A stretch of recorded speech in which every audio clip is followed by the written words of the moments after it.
Well,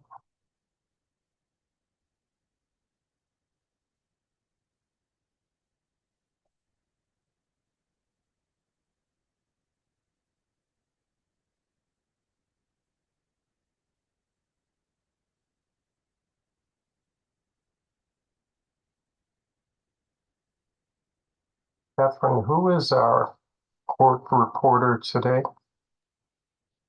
Their name's Laura. Right Uh, here, Mr. Laura Stewart. Gotcha. Thank you. Good afternoon. The Board of Adjustment is now in session. My name is Anthony Robinson, and I will be chairing today's meeting. Attending today's virtual meeting are board members Mona Parsley, Mel DeSimone, Joe Klitzing. Also in attendance for the city is Mary Hart Burton, zoning administrator for the city, Catherine Neiman, zoning plan reviewer for the city, and who will represent the city in the cases we are hearing today. Evan Winkler, acting zoning inspector for the city, Andrea Gutierrez, lead zoning specialist. Our attorney for the board today is Archer Mellon, and our court reporter is Laura Stewart. Today we will be hearing 5 cases. First, we will hear from the city's representative, who will explain why the permit could not be issued. Next, we will hear from the applicant and/or their representative. Then we will hear from those in favor of the appeal, and then from those opposed. Please be concise, as testimony will be limited to 3 minutes per person. When you come online via video or telephone, please wait to be sworn in by the court reporter. Then please state your name and mailing address. To ensure proper records for our court reporter, we ask those online or on telephone to please remain on mute. Following today's testimony, the board will go into its deliberative portion of the hearing, at which time we will vote on all cases heard. The board will notify each applicant and/or their representative of its decision by mail in about 2 weeks. You're welcome to remain during our deliberations. However, we will not hear additional testimony at that time. You may also call the lead zoning specialist, Drea, tomorrow at 314-622-3666 to learn the outcome of your appeal. Again, that number is 314-622-3666. Drea, will you please read appeal number 20576? Appeal number 20576, 5068 Chippewa Street.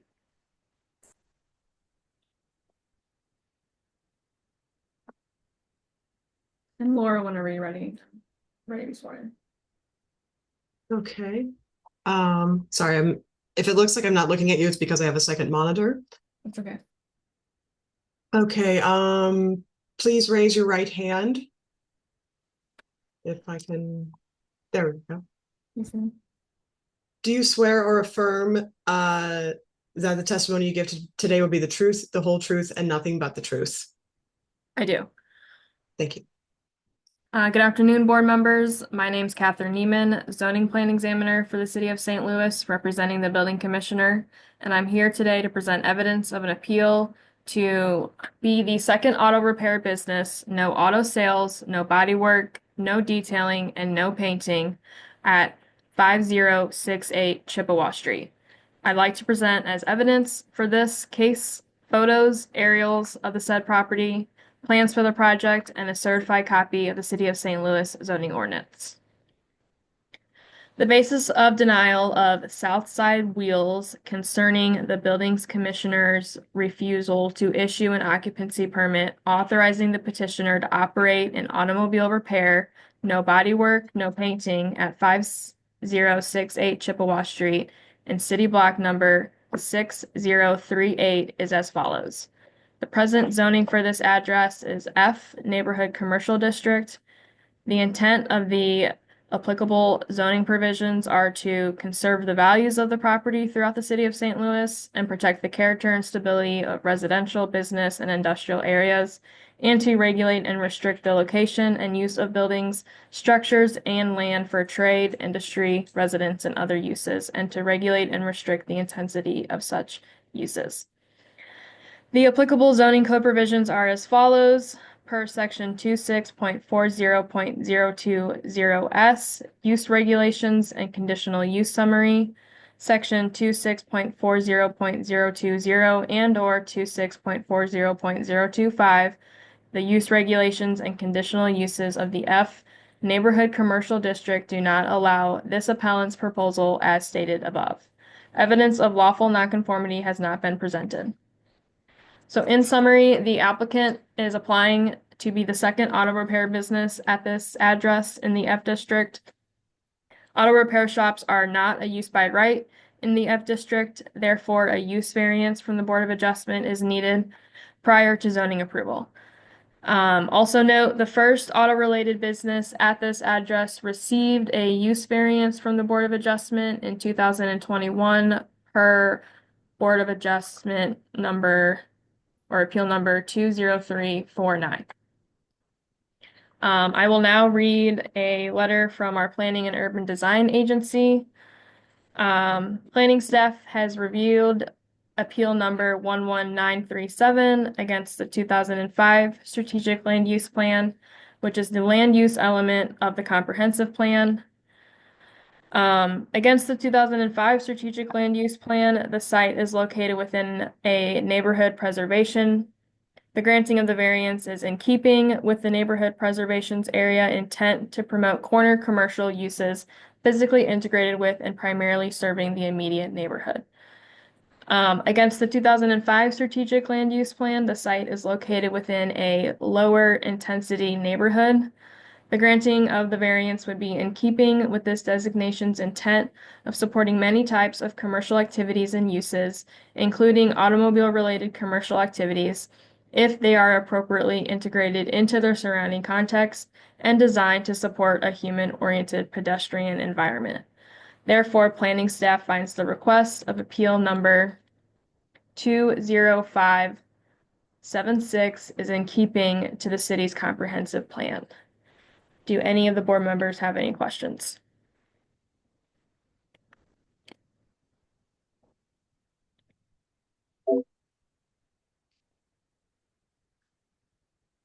Okay, well, let's hear from the appellant.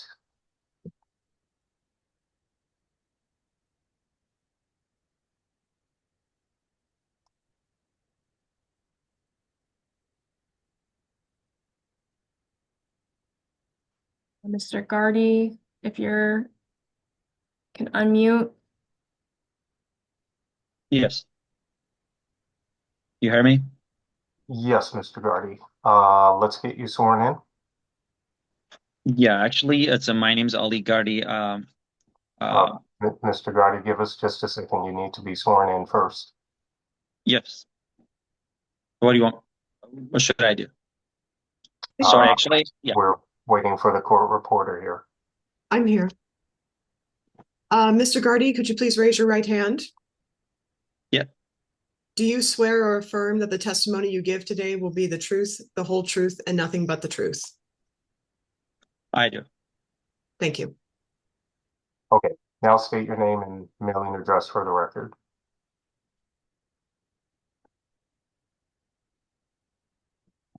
Go back here. Yeah. Ali Gardi, I'm calling about I'm in meeting about the address 5068 Chippewa Street. Actually, sorry, my English is not perfect, so that's why I try to. If you need anything, you can just ask me.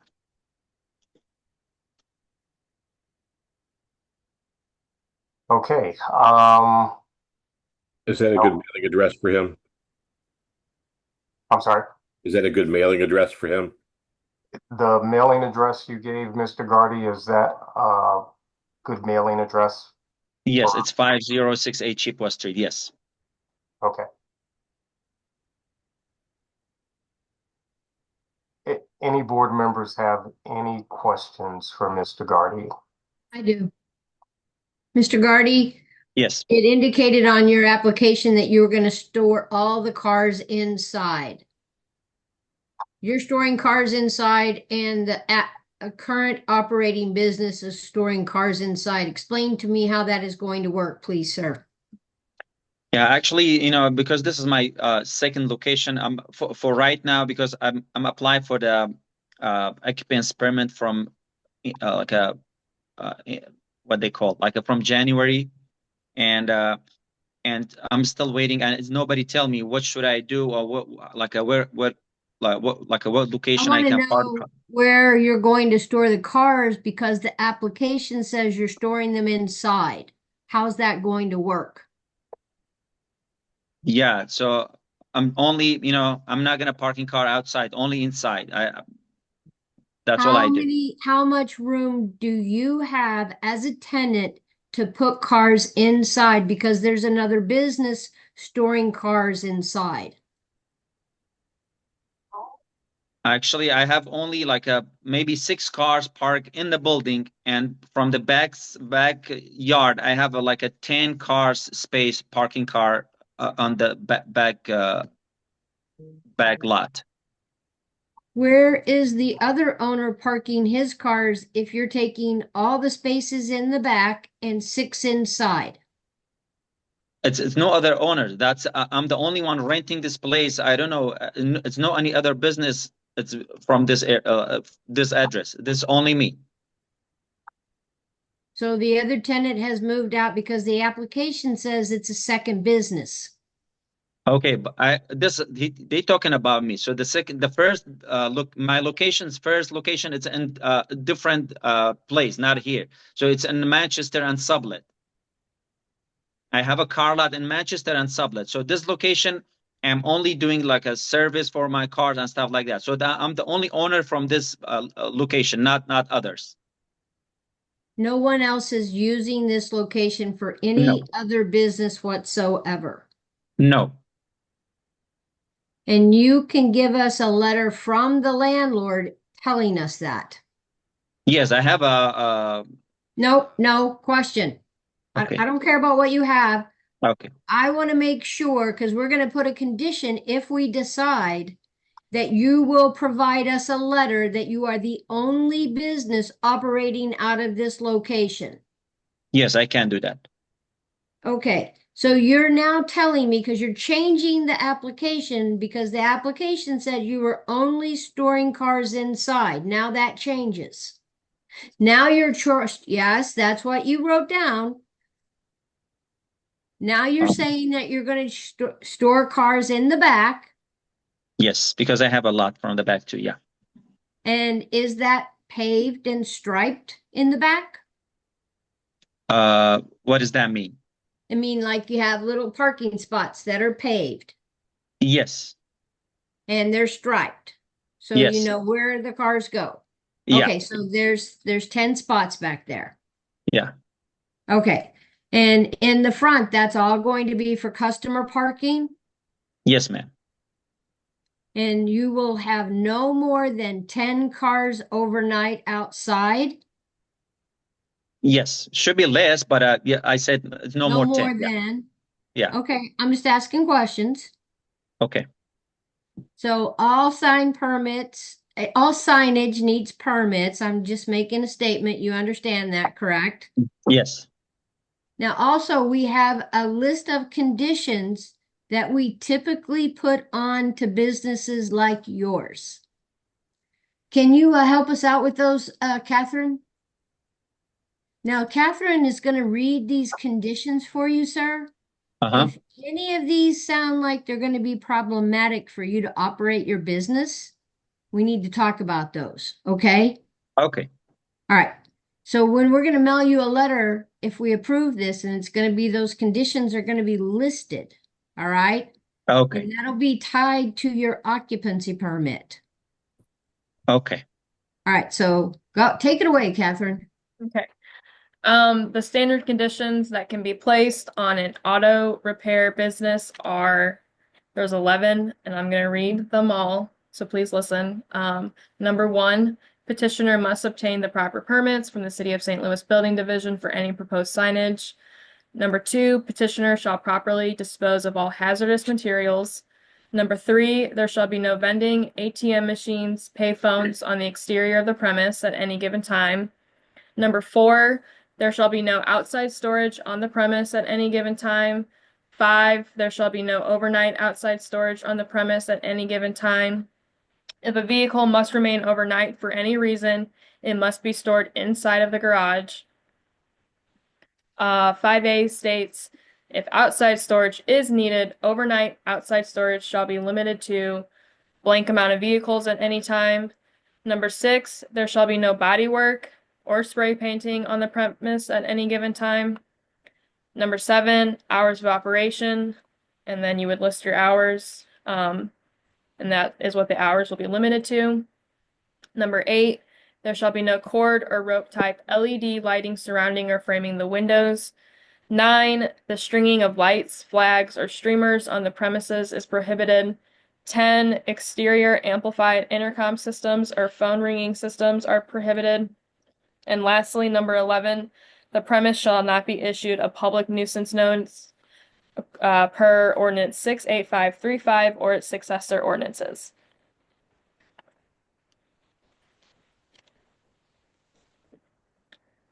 Mona, I think you are muted. Mr. Gardy, what will your hours of operation be? Actually, it's because I didn't get my license yet, but I tried to do like a 9 o'clock to 6 o'clock, 9 in the morning or 8:30 in the morning to 6 o'clock. So would you want 8? You want 8:30? What do you want? 8:30 is fine. Yeah, 8:30 Okay, to 8:30 to 6 p.m. Monday through yeah, Saturday. Okay, Monday through Saturday. Okay. Yes. And then I Yeah. just wanted to verify that you're not going to be doing any type of body work on the vehicles. It's all No. mechanic stuff. Yes. Okay. All right. And other than the outside storage, was there any of the other items that you had an issue with? No. I Everything mean, else you can work within? yes. Okay. So only no more than 10 cars will be outside, correct? Yes, ma'am. All right. In the Thank you. rear. I'm sorry, Anthony, I didn't hear you. 10 cars outside in the rear. Correct. Mary, you've got your hand up.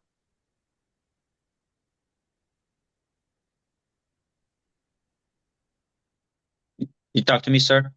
No. Sorry. This question is for Mr. Gardy. You stated that your hours of operation will be 8:30 a.m. to 6 p.m. Monday through Saturday. Are you closed on Sunday or do you have different hours? No, on Sunday it's closed. Thank you. Yeah.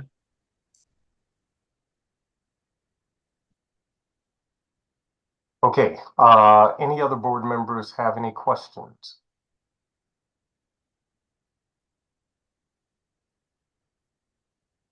All right, thank you, Mr. Gardy. Is there anyone here to testify in favor of this appeal?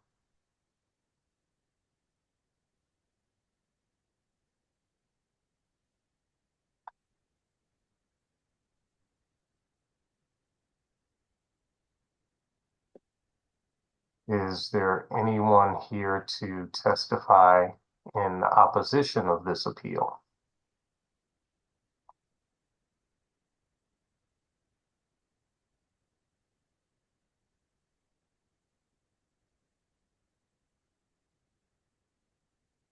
Okay, hearing none, I will read into the record exhibits, certified copy of the zoning ordinance, appeal to the board, basis of denial, meeting notice letter, City Journal public notices, photographs, Sanborn maps, and a memo from Planning and Urban Design. And with that, I will consider this appeal having been heard. Drea, can you read appeal number 20577? Appeal number 20577, 1128 South 18th Street.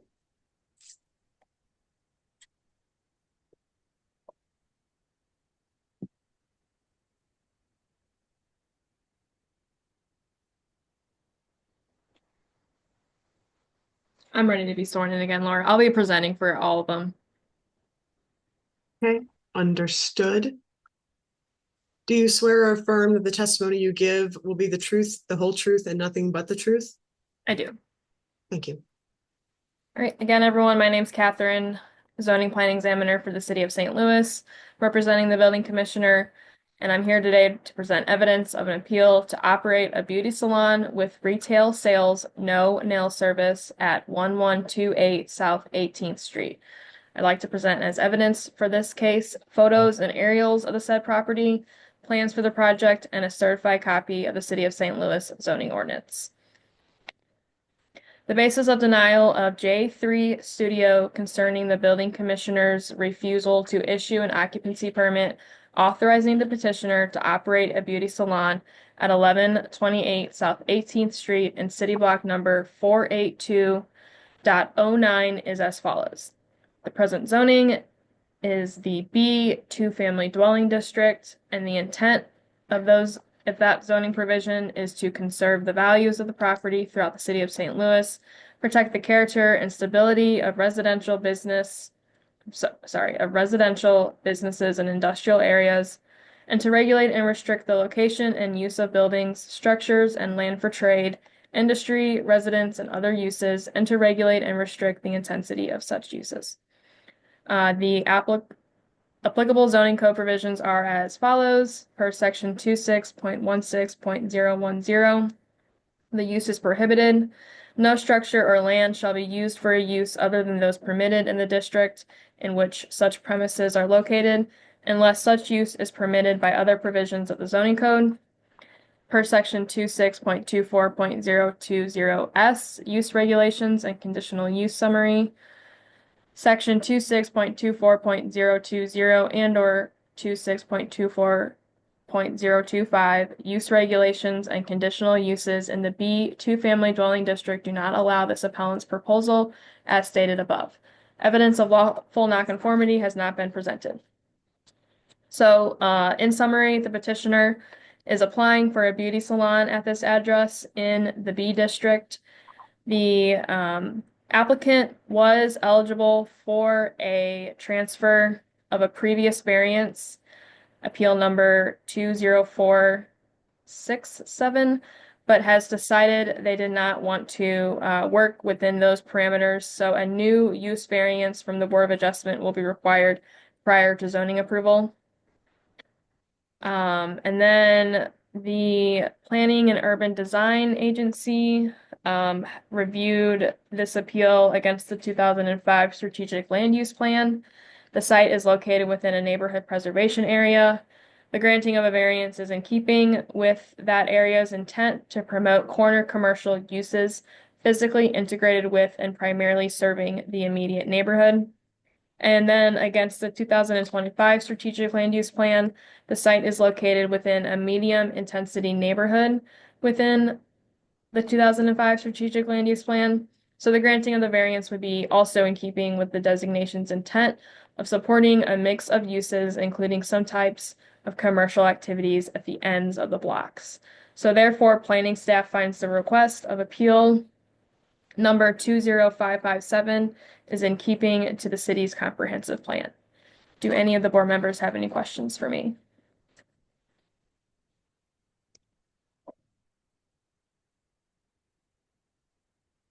Okay, let's hear from the appellant.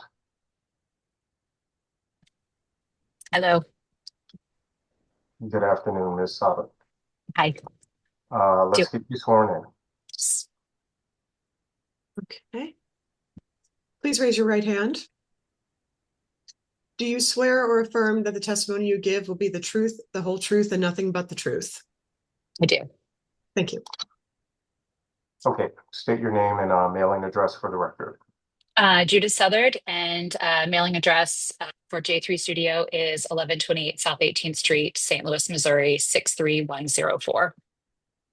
Okay, go ahead with your testimony. I am currently operating under the existing conditional use permit that was given to Via Pele, I believe back in 2023. Among when I signed up with that, there was a few of the conditional use permits that I wanted to see if I could have altered to fit within the business that I currently operate. I've been J3 Studios actually has been in business since 2008. It was originally at 1107 Mississippi Avenue up until January of this year. When I went to the building division to see if I could have these amended, they told me I had to go through and do an entirely new hearing, which is where we are today. Okay. Mona? Oh, and I probably should, I'm sorry, I probably should state the things that I want changed. Do you have a copy of the conditional use permit as it stands today? The variance? Yes. Yes, Go ahead, tell us what you would like to have changed. but yeah, If I could get clarification on the part where it states that no more than 4 clients can be seen in a business day. That I'm also for the record, I am the building's owner. So that would cause a great hardship to my business if it was only entitled to 4 customers in a business day. The other part that I wanted to kind of get an idea of is why it limits the amount of employees. I don't intend on having more than 4 employees, but I just would like to have an understanding as to why this business location is limited to the amount of employees that it can have. In addition, I would like to know why it says by appointment only. I have no problems. That's how I operate currently as it stands, but just would like to have clarification on that as well, or have it stricken from the CUP. The hours of operation shall be limited to 9 a.m. to 6 p.m. Monday through Saturday. I was wanting to know, there are 2 days of the week that I operate 12 to 8. I didn't know what would be the easiest to see if I could have them amended to Tuesday through Saturday, 10 to 8, or in particular have the Wednesday and Thursday till 8. Since I am by appointment only, there are days where with weather permit, like issues with weather, you have to make up appointments, and wanted to see if there was flexibility with that. Number 9 says retail sales shall be limited to beauty supplies and customers getting treatment by appointment. So if a client comes in to say purchase something, am I not allowed to sell it to them? I wasn't sure why that was in there. And then Let me ask you a question. Yes, ma'am. Did you meet with the neighborhood association? Because many of these conditions that you are concerned about came through the neighborhood association and the amount of traffic that particular building attracts, the hardship to the neighborhood due to the amount of cars, because this is a residential location, not up on Park Avenue where there's a parking lot next to where I believe you used to be located. That has a lot to do with the current conditions that you are concerned about. And I think having a meeting with the neighborhood association would give you more clarity about where these conditions stemmed from.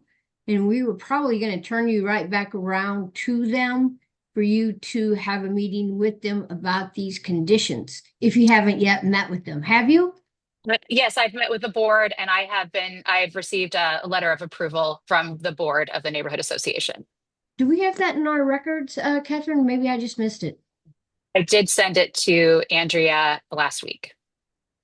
There's a letter from Lafayette Square Business Association. Neighborhood Association in the Yeah. file? Yeah. Okay, we have that in your file. Yes. Thank you. Well, your question was, where do these conditions come from? It came from your neighborhood association. Thank you.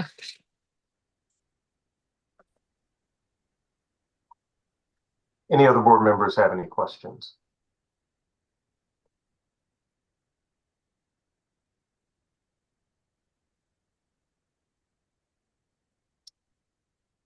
Okay, and so to be clear, Ms. Southard, the items you've presented, you are looking to have amended. Just Okay. a few. Yes. Mhm. Gotcha. Okay. Is there anyone here to testify in favor of this appeal? Mr. Young, just a second, Mr. Young. Mary.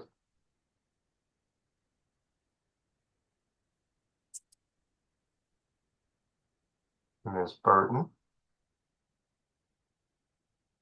Sorry. Thank you, Mr. Chairman. This question is for Judith. Judith, you stated 4 things that you were seeking to amend. One of them I have is that it's the limit on the number of customers. So if 4 is not a number that you think you can work with, what is that number? Well, it's the way it's written. It says there shall be no more than 4 clients in the space during business hours. Again, I see people like every 15 to 20 minutes, and I have been here since January 20th. There has not been an issue with parking. It's, people park pretty much within the perimeter of the front and the side of our business. So when one person leaves, another person arrives after, it just kind of rotates in and out.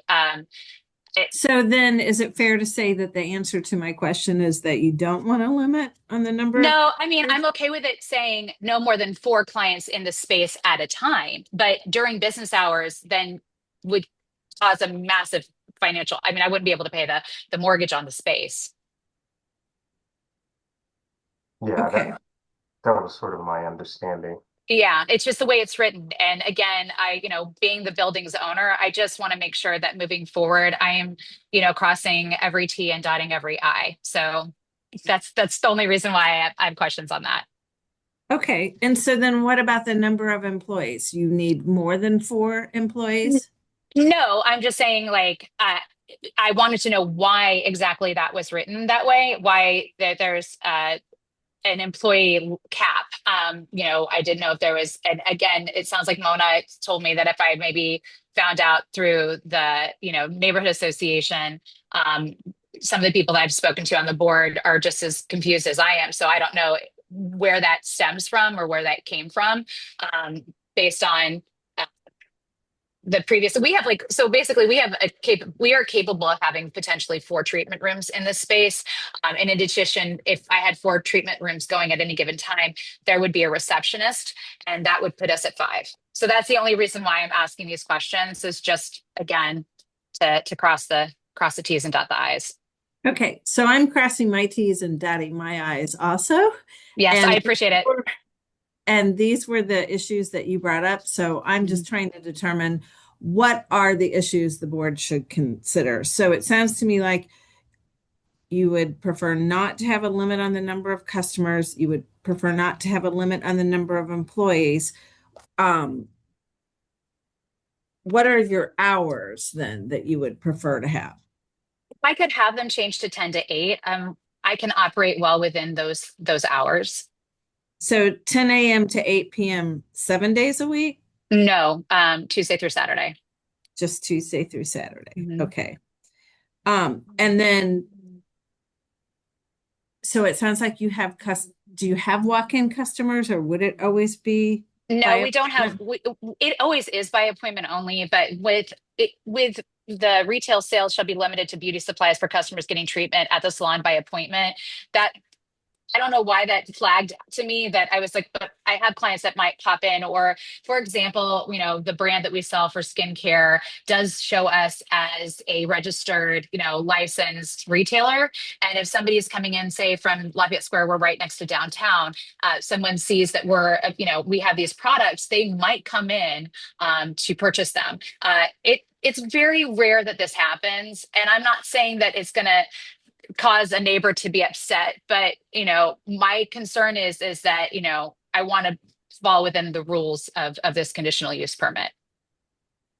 I can say that from the previous hearing, it was a big concern for the immediate neighbors that live right there because they didn't know how much retail business was going to occur and was it going to be like a revolving door due to the retail sales. Yeah, That was their concern. Because I they can, don't know what you sell and how much of that's going to be an ongoing revolving situation. And that's where that came from specifically. that's fair. It's not like that though. Yeah, it's fair. Yeah, because what happens, as you are finding out, is this runs with the land. So we don't know what type of retail sales is going to come in there next. So if we make it carte blanche, we don't know what it's going to be next time. Can I ask how that works as far as me owning it, since I won't be leasing this How out it runs to? with the land. Last place, we didn't know how long it was going to be there. What's been a year? 2? She didn't own though. Okay.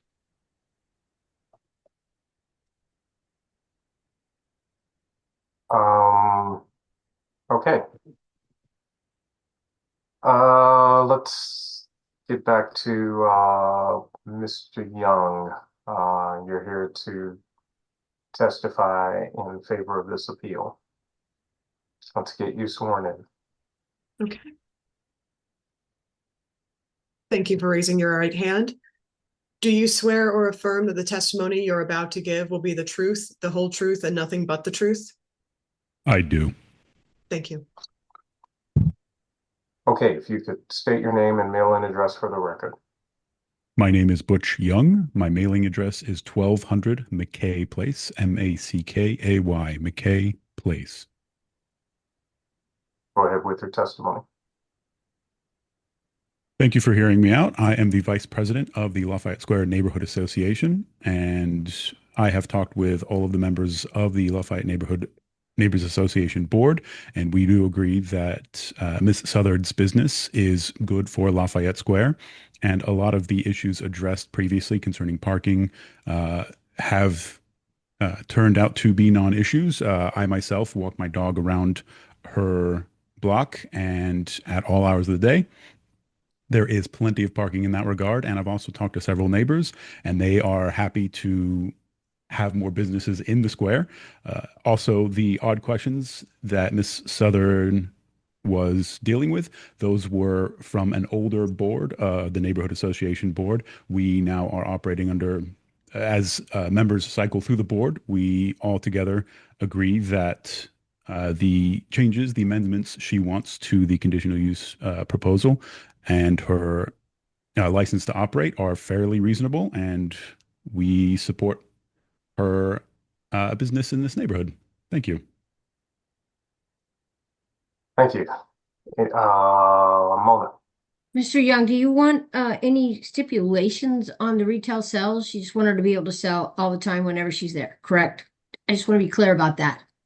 No stipulations because, okay, as stated that's before, it. Okay. Thank you.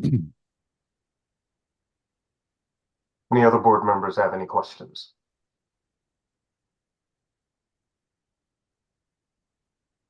All right. Thank you, Mr. Young.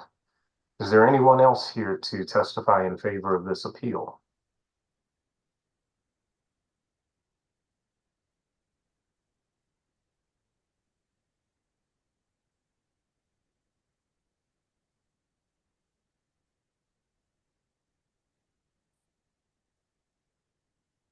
Okay. Is there anyone here to testify in opposition to this appeal? This is Janice Edwards. I don't know how to raise my hand. Do you hear me? Okay, Ms. Edwards, let's get you sworn in.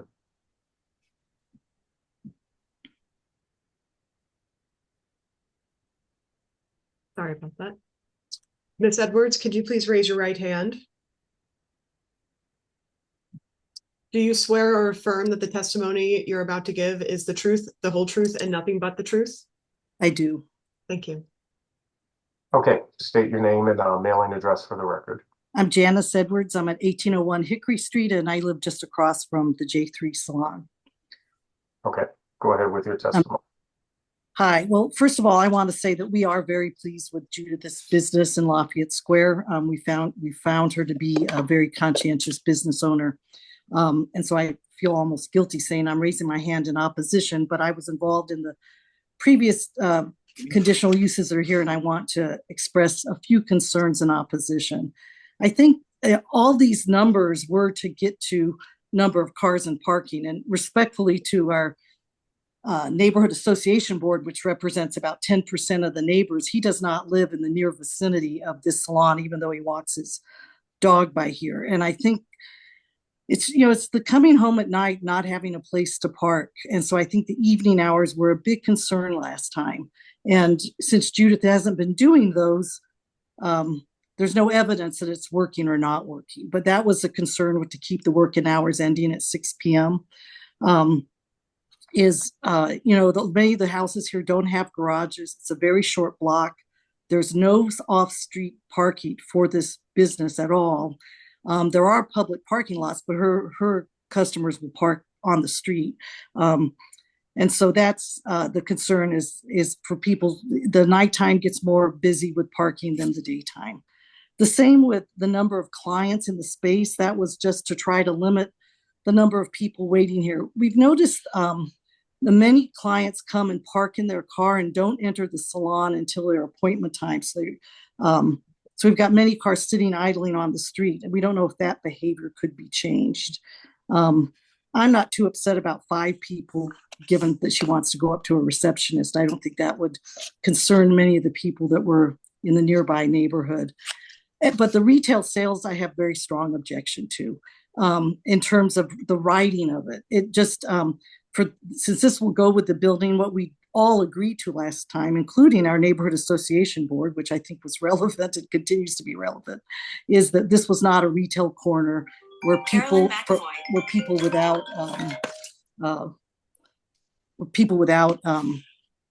appointments or unlimited, that we could have a Walmart here or something because it wasn't constrained. So we just want a way to constrain that to Judith's customers in a reasonable way. And so if this language doesn't work for her, if we could come up with something that would still restrain it, so that as this passes on to someone else in the future, or if Judith changes her mind, it's not just a high traffic retail location. That's what we're trying to avoid. I also thought the reading of number 3 wasn't 4 clients in a day. It was at any one time there would be no more than 4 clients in the salon. So I think that's all clarification, not really opposition. So again, we'd love to see Judith succeed at this location, like to see some accommodations to help that. But we are worried about evening parking. To make residents park far away from their house, even a block away, means in an area where we have high vehicle crime, that you can't watch your car. It's we have to walk further when we come home from work. I think Judith understands that. So if we can find some compromise on that, that would be great. I will say that I don't think anybody has. Yeah. Judith. Sorry. Any board members have any questions for Ms. Edwards?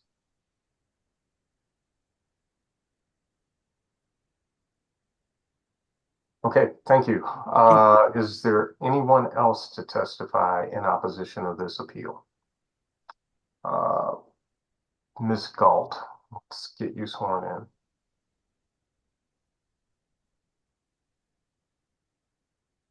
Okay. Ms. Galt, could you please raise your right hand? Do you swear or affirm that the testimony you're about to give is the truth, the whole truth, and nothing but the truth? I do. Thank you. Okay. My name is Alice Galt, and I live at 1124 South 18th Street. And I'm not going to take additional time in that I agree with what Janice Edwards has just said in terms my greatest concern is the parking issue. If you have, I think we failed to discuss the fact that if you have 4 operators and a receptionist, that's 5 cars without your clients. So there is an issue. Parking does become an issue. And the retail sales, if people can just drop by, as Jana said, people are already parking in front of our house, in front of the house next door, right adjacent to the salon, and it's pretty crowded. I mean, it does get crowded, and it's a narrow streets, and it can be a safety issue depending upon how many people are going to be there. I don't know. I have a question concerning refuge. And Judith, I've never had a chance.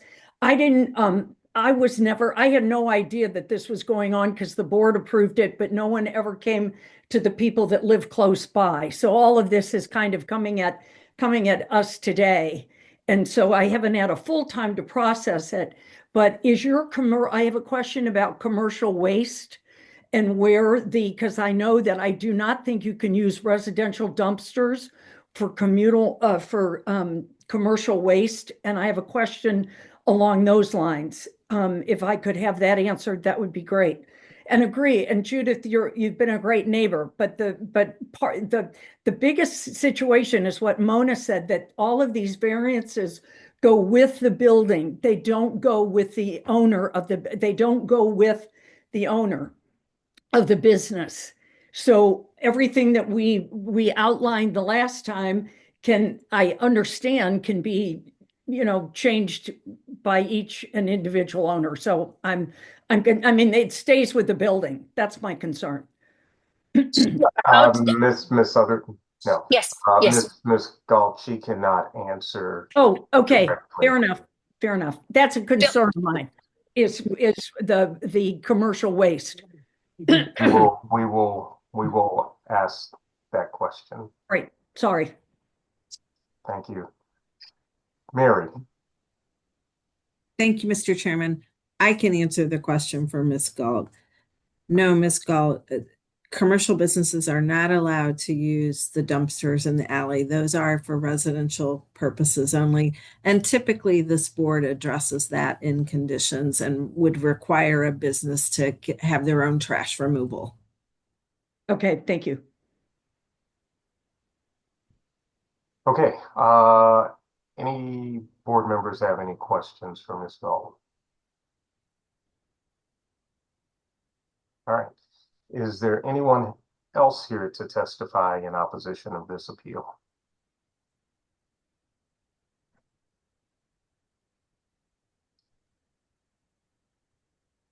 Okay, Ms. Southard, I'll give you 2 minutes to respond. Can I talk real quick about the commercial waste? I've reached out to several commercial business things, Waste Management, Republic, Waste Management, both of them. There's nowhere on site for me to put a dumpster.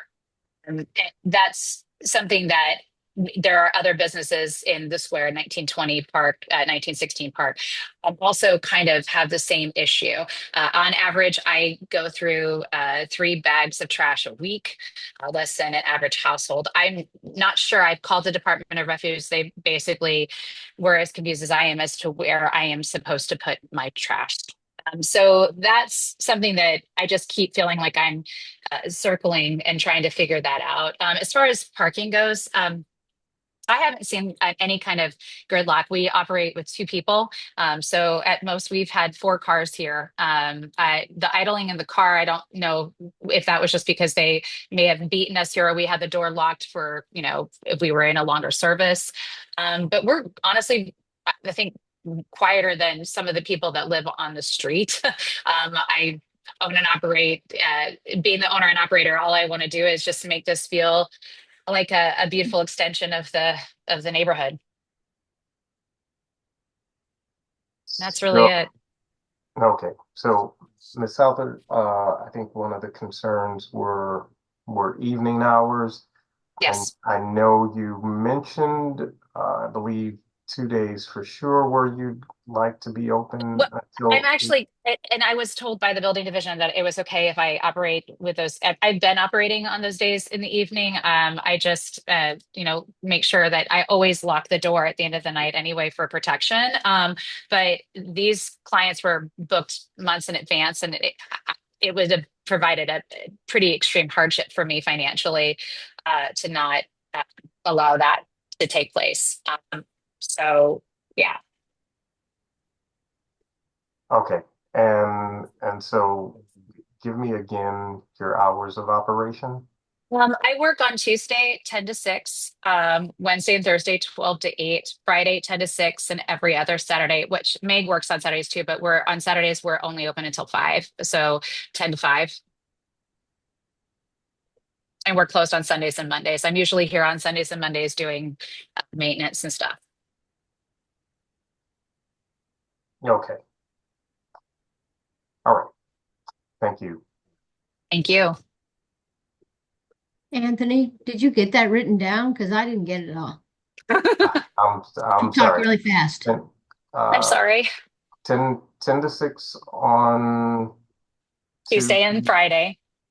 Tuesday. I'm sorry, I got that wrong. Tuesday and Friday. Mhm.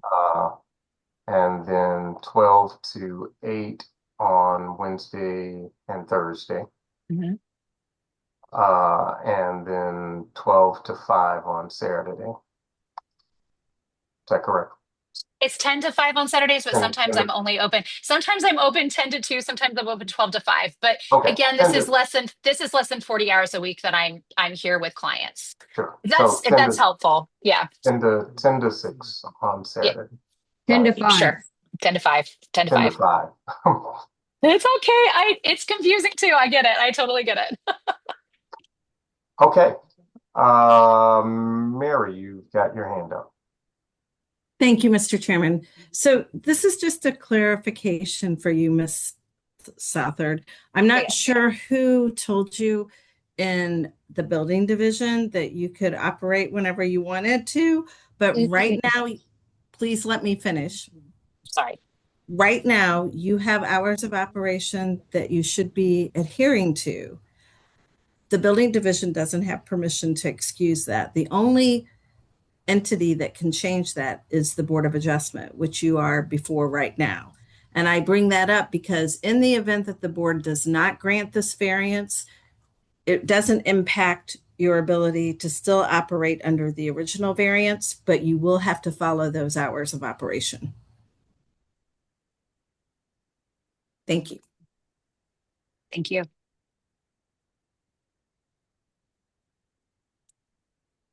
Okay.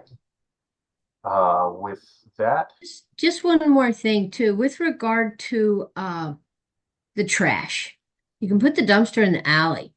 I don't know what these people are telling you. Tons of businesses, if you drive around, their dumpsters are in the alley.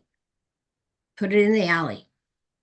I don't know where I would put that in the alley. With all due respect, I don't have an alley. I have a side gate, and where would I if you see where my location is? I know There's your no location. Okay. There's an alley. So you want me to put it in the house alley between Dolman and 18th Street. okay? What is the volume of your garbage? I literally have 3 bags a week. 3 White bags a week? white kitchen trash bags a week. So you theoretically could have a wheel out trash can that could sit in that back area that you could put the trash in and wheel out on the day that they come to pick it up. You don't need a big dumpster. You just need something that can get your trash out, not in the residential dumpster. Would the Department of Refuse pick that up, or would I'm confused. I'm sorry. You would You have can to get a hire a small- commercial trash removal company to do the removal of your trash for your business.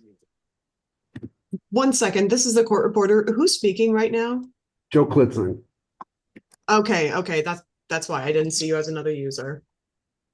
Well, I'm using somebody else's computer. I'm sorry. I believe the issue can be resolved Miss Southern, but I think you have to investigate it a little bit. If you don't have that volume of trash, you should be able to do it with a wheel out cart that can sit outside your building and wheel it out Right. in the morning at the trash receiving. They have small ones. They don't have to be the big ones. If you got 3 kitchen trash bags, they'll fit in that cart. I'll do more digging. I've not had good luck so far. So thank Not you. an option. It's not an option not to have a dumpster of some sort. It's not an option. It's not necessarily the dumpster, Mona. I would say it's more of the Get an agreement with someone commercial- else. commercial removal. You just can't use the city dumpsters. You can get an agreement with another commercial business that you can use their dumpster. You just can't use the city dumpsters. You don't pay for it. That's the issue. Does that make sense? It does. Yeah. I am a city resident as well. So could you then theoretically say that I could take it to my trash No. dumpster at my house? No, because you're not paying for it. Your business is not paying to use that dumpster.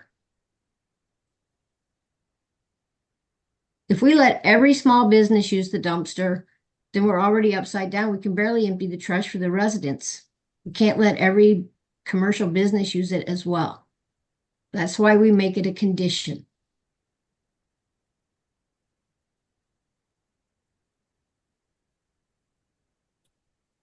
Mary, you've got your hand raised still. Sorry. There. Oh, okay. I thought you actually had. Okay. All right. With that, I will read into the record exhibits. Certified copy of the zoning ordinance, appeal to the board, basis of denial, meeting notice letter, City Journal public notices, photographs, Sanborn maps, memo from Planning and Urban Design, a letter of support from Alderwoman Ann Schweitzer, and a letter of support from Butch Young, Vice President, Lafayette Square Neighborhood Association. And with that, I will consider. Mr. Robinson, Yes. before you close, did we get rebuttal from those in opposition? We did not. But I was only looking for clarification from Ms. Southard. Okay. Yeah. With that, I will consider this appeal having been heard. Drea, can you read appeal number 20578? Appeal number 20578, 525 Humboldt Avenue, rear.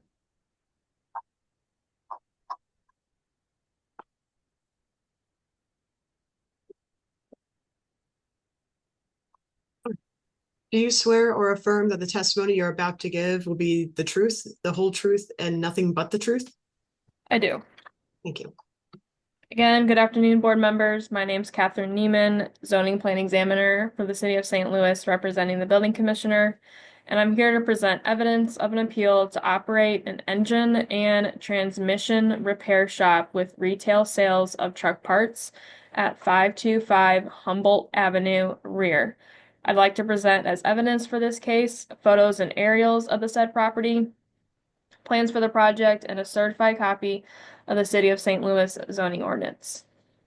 The basis of denial of doing business as truck parts and sales and service concerning the building commissioner's refusal to issue an occupancy permit authorizing the petitioner to operate an automobile repair, no body work, no painting, at 525 Humboldt Avenue in city block number 4205 is as follows. The present zoning for this address is K unrestricted district, and the intent of the applicable zoning provisions are to conserve the values of property throughout the city of St. Louis and protect the character and stability of residential, business, and industrial areas. and to regulate and restrict the location and use of buildings, structures, and land for trade, industry, residence, and other uses, and to regulate and restrict the intensity of those uses. The applicable zoning code provisions are as follows per section 7F, vehicular related business operations states new or expanded vehicular related business operations proposed within the boundaries of the special use district are prohibited, illegal, non-conforming uses, and the city shall deny applications for such operations. Evidence of lawful nonconformity has not been presented. So in summary, the petitioner is applying for a transmission, rebuild, and repair shop with retail at this address in the rear in the North Broadway Special Use District. So new auto-related businesses are not an allowed use in the North Broadway Special Use District, so a use variance from the Board of Adjustment will be required prior to zoning approval. Also note, while there was once a truck company at this address, the use has been discontinued for over a year, and there was no variance granted for that business. Lastly, planning staff has reviewed appeal number 20578 against the 2005 strategic land use plan. The site is located within a business industrial development area against the 2005 strategic land use plan. The granting of the variance is in keeping, which supports new business, industrial uses, or campuses ranging from larger business parks to smaller scale development. Against the 2005 strategic land use plan, the site is located within a core industrial corridor. Therefore, the granting of the variance would be in keeping with the designation's intent of encouraging and allowing all industrial uses. Therefore, staff finds the granting of this variance to be in keeping with the 2005 strategic land use plan. And overall, planning staff finds the request of appeal number 20578 in keeping to the city's comprehensive plan. Do any of the board members have any questions for me?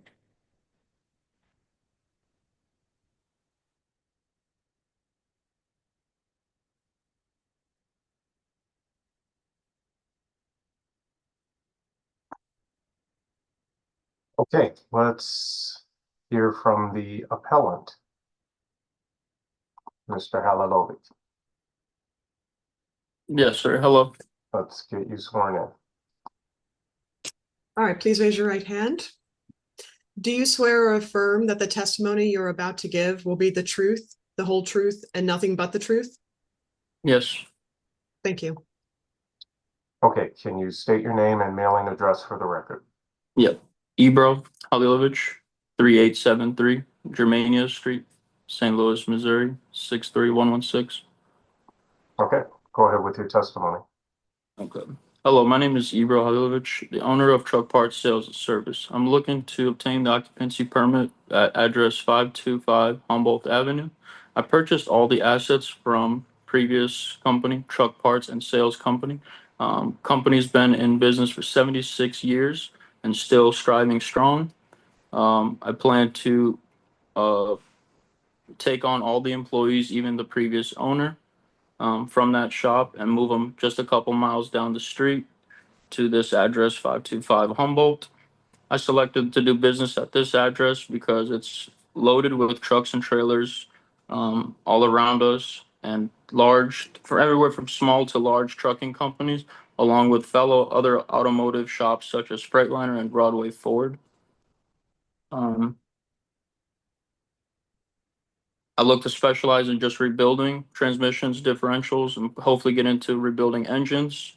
Also retail of parts as well.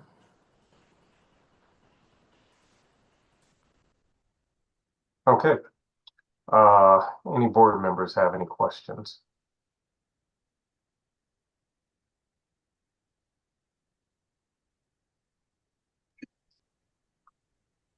What would be, I'm sorry.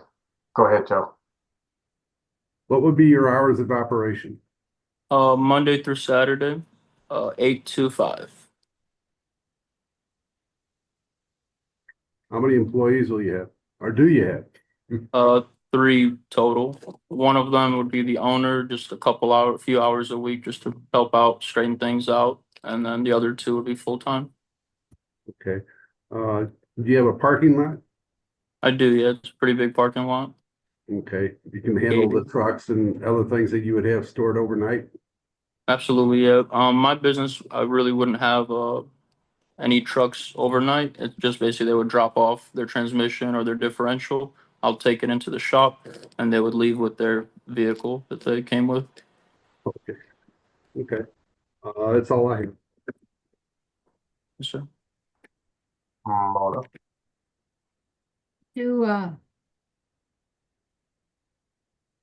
Have you met with the alderman?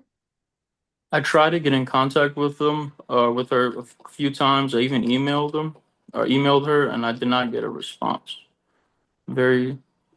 She did call me back a couple times. I missed her call. We played phone tag a couple times, and I just kind of exhorted those options. So right now, don't they have a moratorium on no more of these right now or something of that effect? Is that right, Catherine? No, there is no moratorium. If you'll let me finish, this is in the North Broadway Special Use District, Special use. Yeah. right, but it's not a moratorium.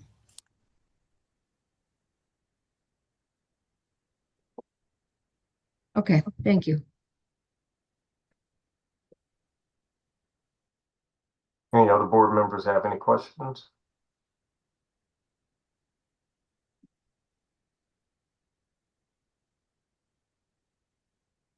Okay, thank you, Mr. Hellalovic. Thank you. Is there anyone here to testify in favor of this appeal?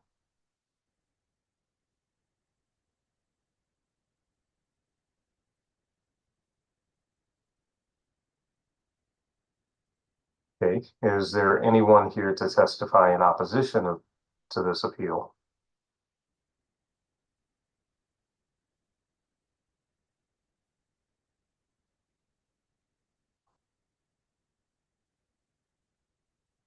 Hearing none, I will read into the record exhibits, certified copy of the zoning ordinance, appeal to the board, basis of denial, meeting notice letter, City Journal public notices, photographs, Sanborn maps, and a memo from Planning and Urban Design.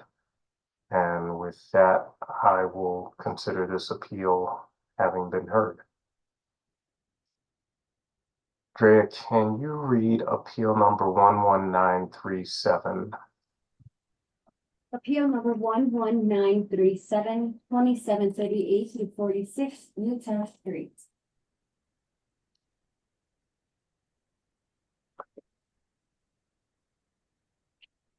Do you swear or affirm that the testimony you're about to give will be the truth, the whole truth, and nothing but the truth? I do. Thank you. Again, good afternoon, everyone. My name is Catherine Neiman, zoning plan examiner for the city of St. Louis, representing the building commissioner, and I'm here to present evidence of an appeal to construct 5 townhouses zoning only per plans at 2738 through 46 Utah Street. And I'd like to present as evidence for this case photos and aerials of the said property, plans for the project, and a certified copy of the city of St. Louis zoning ordinance. The basis of denial of Scapular Real Estate, Jacob Bollinger, concerning the building commissioner's refusal to issue a building permit authorizing the petitioner to construct 5 townhouses zoning only per plans at 2738 through 46 Utah Street in city block number 1914 is as follows. The present zoning for this address is Zone B, 2-family dwelling district, and the intent of the applicable zoning provisions are to fix reasonable standards to which buildings and structures shall conform, and the applicable zoning code provisions are per section 26.08.435 townhouse states a series of attached single-family dwellings separated by exterior quality walls or a common wall between units as required by the St. Louis Building Code, except that the maximum number of abutting dwelling units in any townhouse series shall not exceed 8, that each dwelling unit shall front wholly or directly upon a public street or private place, or upon a courtyard or way through which the owner of the townhouse dwelling unit has legally guaranteed ingress and egress to a public street or private place, and that each dwelling unit shall have a dimension of not less than 14 feet along the width of the dwelling unit. Any contiguous grouping of 5 or more townhouse dwelling units to be developed as herein defined shall be subject to the provisions and requirements of section 26.16.100. Per section 26.16.010, uses prohibited, no structure or land shall be used for a use other than those permitted in the district in which such premises are located unless such use is permitted by other provisions of the zoning code. Per section 26.16.020, structures prohibited, no structure shall be erected, placed, enlarged, or structurally altered unless such action shall make the premise upon which it shall stand conform to the regulations for the district in which the premises are located, unless authorized by other provisions of the zoning code.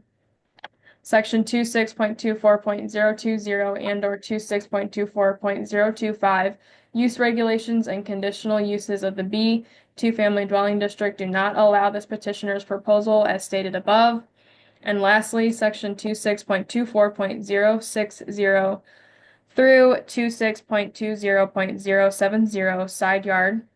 There shall be a side yard of not less than 4 feet in width on each side of a building, and the total width of both side yards shall not less than 10 feet, provided, however, that lots of record prior to the effective date of this zoning code have a width of less than 40 feet, may reduce the total side yard width by an amount equal to 1/2 the difference between the width of such lot and 40 feet, but in no case shall either side yard be less than 3 feet.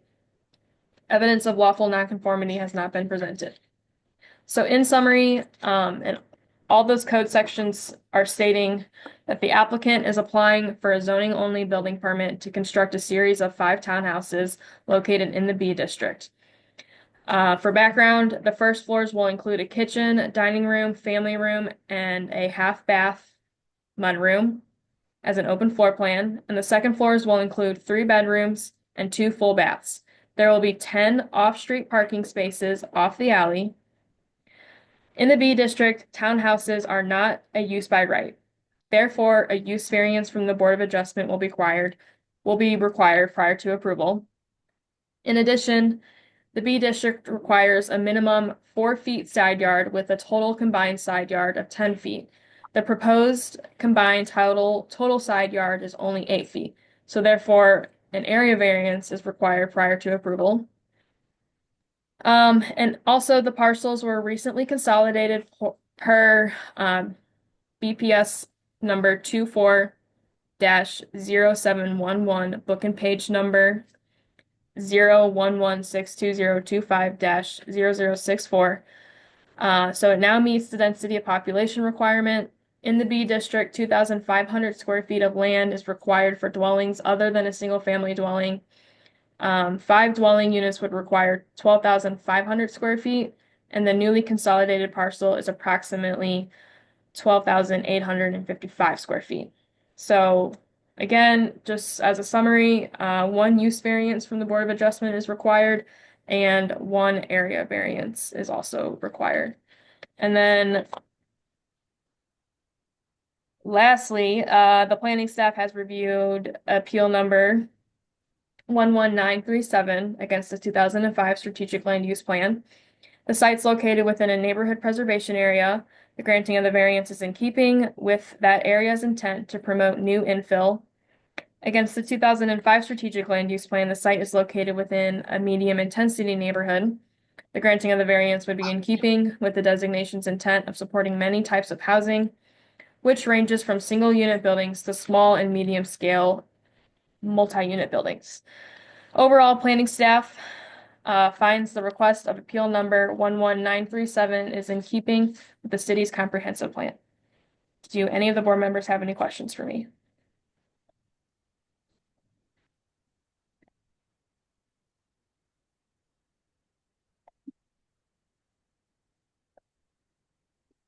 Okay, let's hear from the appellant. Mr. Bullinger, let's get you sworn in. All right. Please raise your right hand. Do you swear or affirm that the testimony you're about to give will be the truth, the whole truth, and nothing but the truth? I do. Thank you. All right, state your name and mailing address for the record. My mailing address is 23576 State Route J in St. Mary, Missouri, 63673. Okay, and your full name. Jacob John Bullinger. All right, go ahead with your testimony. All right, thank you. Yes, I would like to build a 5 townhome complex on these 4 city lots. I have actually received 3 of these lots from the LRA in an agreement with the Benton Park neighborhood, in which I have agreed to sell one of the units as affordable housing following the CDA's guidelines. Since I received those 3 lots, I had a friend of mine who owned a dilapidated, for lack of a better word, a dilapidated unit also adjacent to those 3. I bought that from him and demoed it in order to make the 4 lots in order to fit 5 townhomes to make the project a little bit more financially beneficial. And yes, so I understand why it's B zoned, but I also would like to argue that for this exact location, I believe the 5 townhomes is what's best for the neighborhood. Not only that, but in accordance with also the affordable housing. Since I'm doing townhomes, I am able to achieve a certain, for lack of a better way, a profit margin, for what you will, in order to where I can also agree to an affordable housing unit. I don't think anything else that you do there would be able to do any kind of affordable housing unit. Everything else, if you don't do townhomes, if you don't scale it, you won't be able to afford affordable housing unit. And I believe that neighborhood would greatly benefit from good quality housing. I guarantee that we are trying to sell these. We're trying to sell these for a good price. I guarantee that we will do good quality builds and good quality materials on the inside. Okay. Yep. Any board members have any questions? Mona? Can I clarify one thing? Go ahead, Mr. Bulling. All right, I did just want to clarify.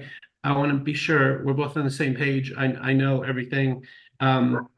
With on the interior units, there won't be 3 bedrooms upstairs. I just want to be clear, because it's townhomes, we can only put an egress window in the front and in the back. So while there will be a bedroom, like an office room on the upstairs, we will finish the basement toward the back and have an egress window to the back basement. So I didn't want there to be any confusion. I wanted to be fully clear that while on the exterior units, there will be 3 bedrooms upstairs, on the interior units, there will be 2 bedrooms upstairs, an office room, and then we will also have the 3rd bedroom downstairs in the basement. It will have an egress window. It will be fully furnished and everything. I just wanted everyone to fully understand the project. Got it. Yes, Mona. Mr. Bollinger, I just wanted to correct you, in the neighborhood that you're speaking of is not Benton Park. It is Benton Park West. It is a separate neighborhood from Benton Park.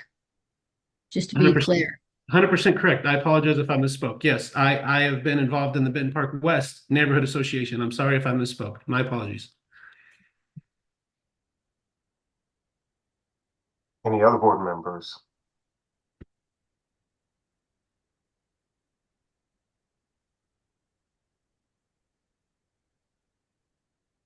Okay, thank you. Is there anyone here to testify in favor of this appeal? Ms. Murda. Hi there. Hi. Let's get Chelsea you Murta, Legislative Assistant for Alderwoman Alicia Sonnier.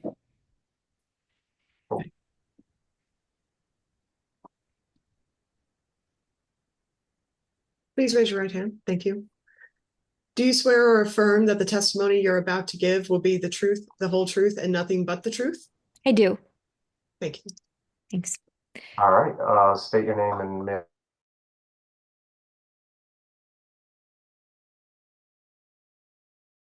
Market Street, Suite 230.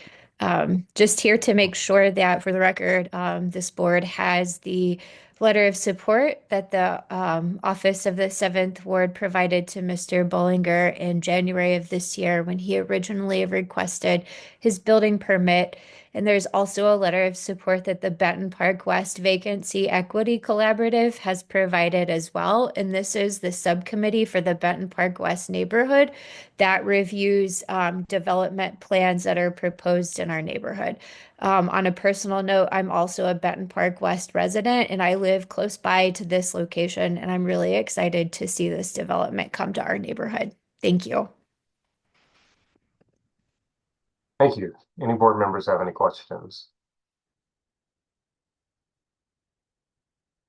All right, is there anyone else here to testify in favor of this appeal?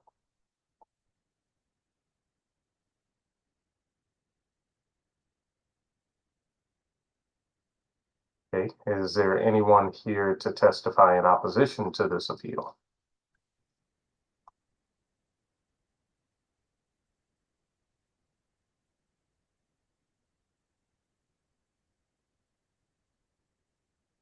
Hearing none, I will read into the record exhibits, certified copy of the zoning ordinance, appeal to the board, basis of denial, meeting notice letter, City Journal public notices, photographs, Sanborn maps, memo from Planning and Urban Design, a letter of support from Alderwoman Alicia Sanye, and a letter of support from Kendon Elliott, BPW Vacancy Equity Collaborative. And with that, I will consider this appeal having been heard. Drea, would you please read appeal number 7466-RH? Sorry. Appeal number 7466, 3829 through 35 North Florissant Avenue.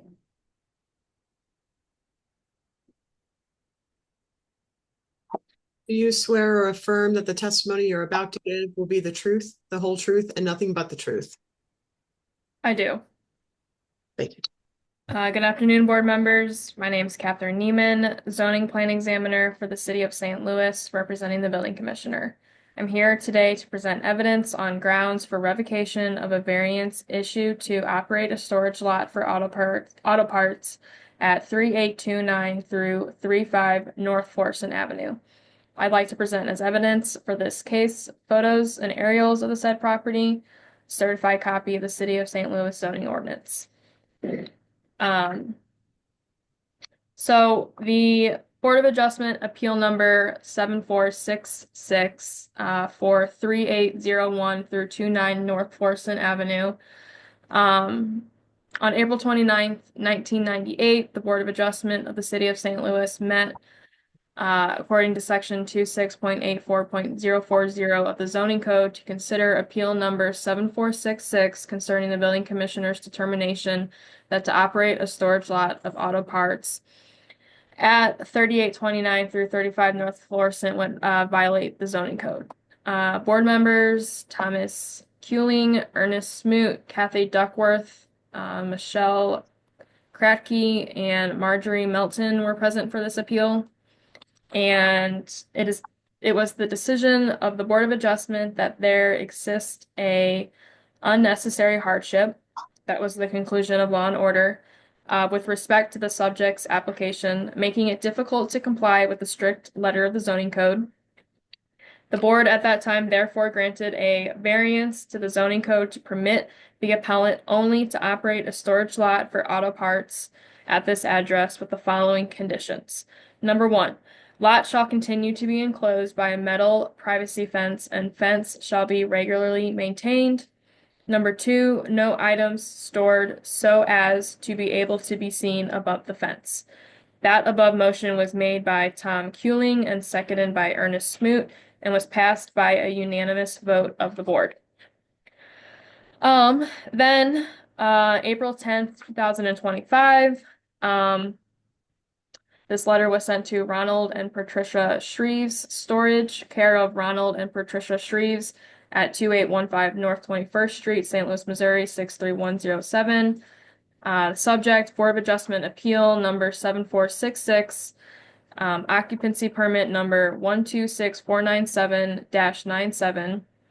Dear Ronald and Patricia Shreves, for your review, I have attached a copy of the decision of the Board of Adjustment Appeal number 7466. As a result of that decision, you were granted a variance with conditions that permitted you to operate a storage lot for auto parts at 3829 through 35 North Florissant Avenue. After an inspection of the premise on April 4th, 2025, it has been determined that you are in violation of the subject variance. Specifically, on the date of the inspection, it was shown that you were in violation of the following conditions.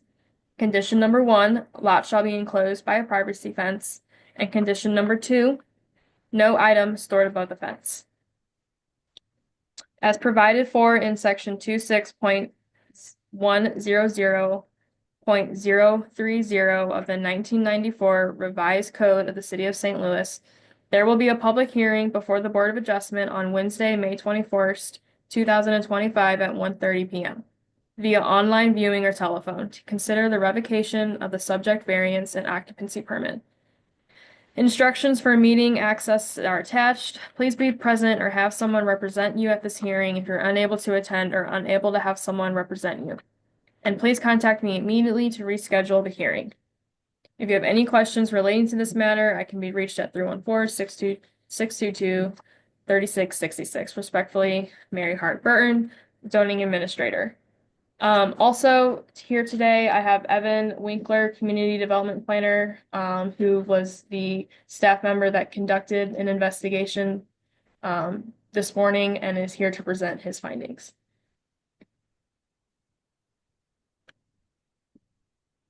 Do you swear or affirm that the testimony you're about to give will be the truth, the whole truth, and nothing but the truth? I do. Thank you. Good afternoon, board members. My name is Evan Winkler, acting zoning inspector. As Catherine mentioned, I was out at the site this morning around 7:30 to do a follow-up investigation of the initial revocation investigation on April 4th, 2025. Today, during the investigation, there is a fence now installed at the location. I did make a note, though. I didn't see any building permit on file for that fence. But then they're still in violation of condition number 2, which states that no item shall be stored above the fence. They're storing a variety of types of trailers and shipping containers, which have a height that is higher than the current fence that is out there. So they're technically still in violation of storing items above the fence. And then also they should be getting a building permit for that fence. Are there any questions from the board? Mona? Do we consider trailers building or auto parts? Because I kind of think an 18-wheeler trailer is an 18-wheeler trailer and not an auto part.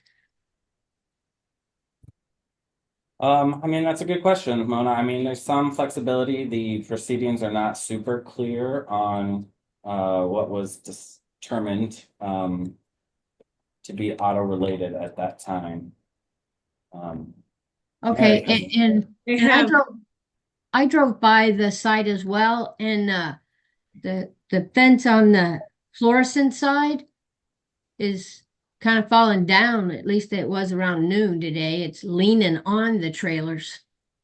Yeah, I mean, one, it needs to be inspected, but two, we just had a significant weather event, so I don't know if that was related to that. You're right. You're absolutely right. Significant weather event ongoing. Okay, that's my questions. Thank you.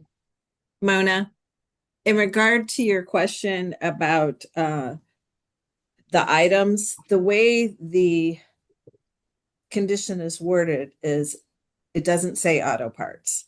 It says no items stored above the fence. So is a trailer an item or not?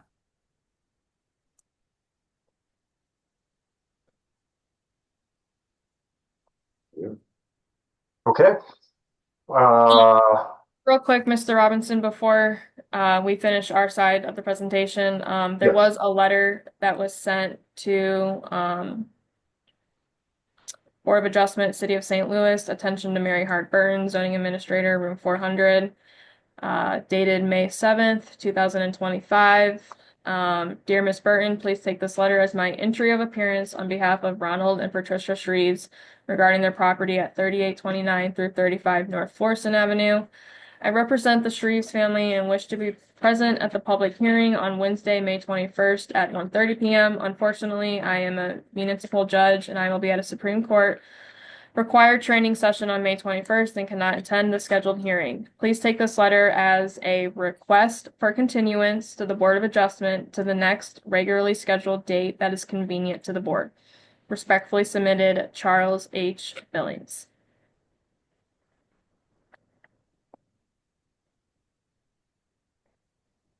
Thank you, Catherine. Okay, let's hear from the appellant.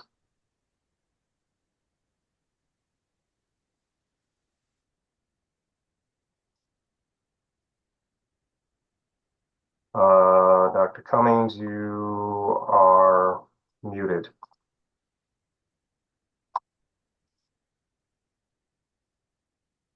Good afternoon. Okay, let's get you sworn in. Please raise your right hand. Do you swear or affirm that the testimony you're about to give will be the truth, the whole truth, and nothing but the truth? I do. Mr. Cummings and Mr. Chairman, can you clarify if Mr. Cummings is the appellant? That's why I was concerned. I'm not the appellant. Oh, okay. My apologies. Who is the appellant? They're probably not here due to the letter that was submitted requesting a continuance. I don't see any. The letter from the attorney said that he would be appearing on their behalf, but he could not appear today. So it appears that he's asking the board for a continuance. I see. Okay.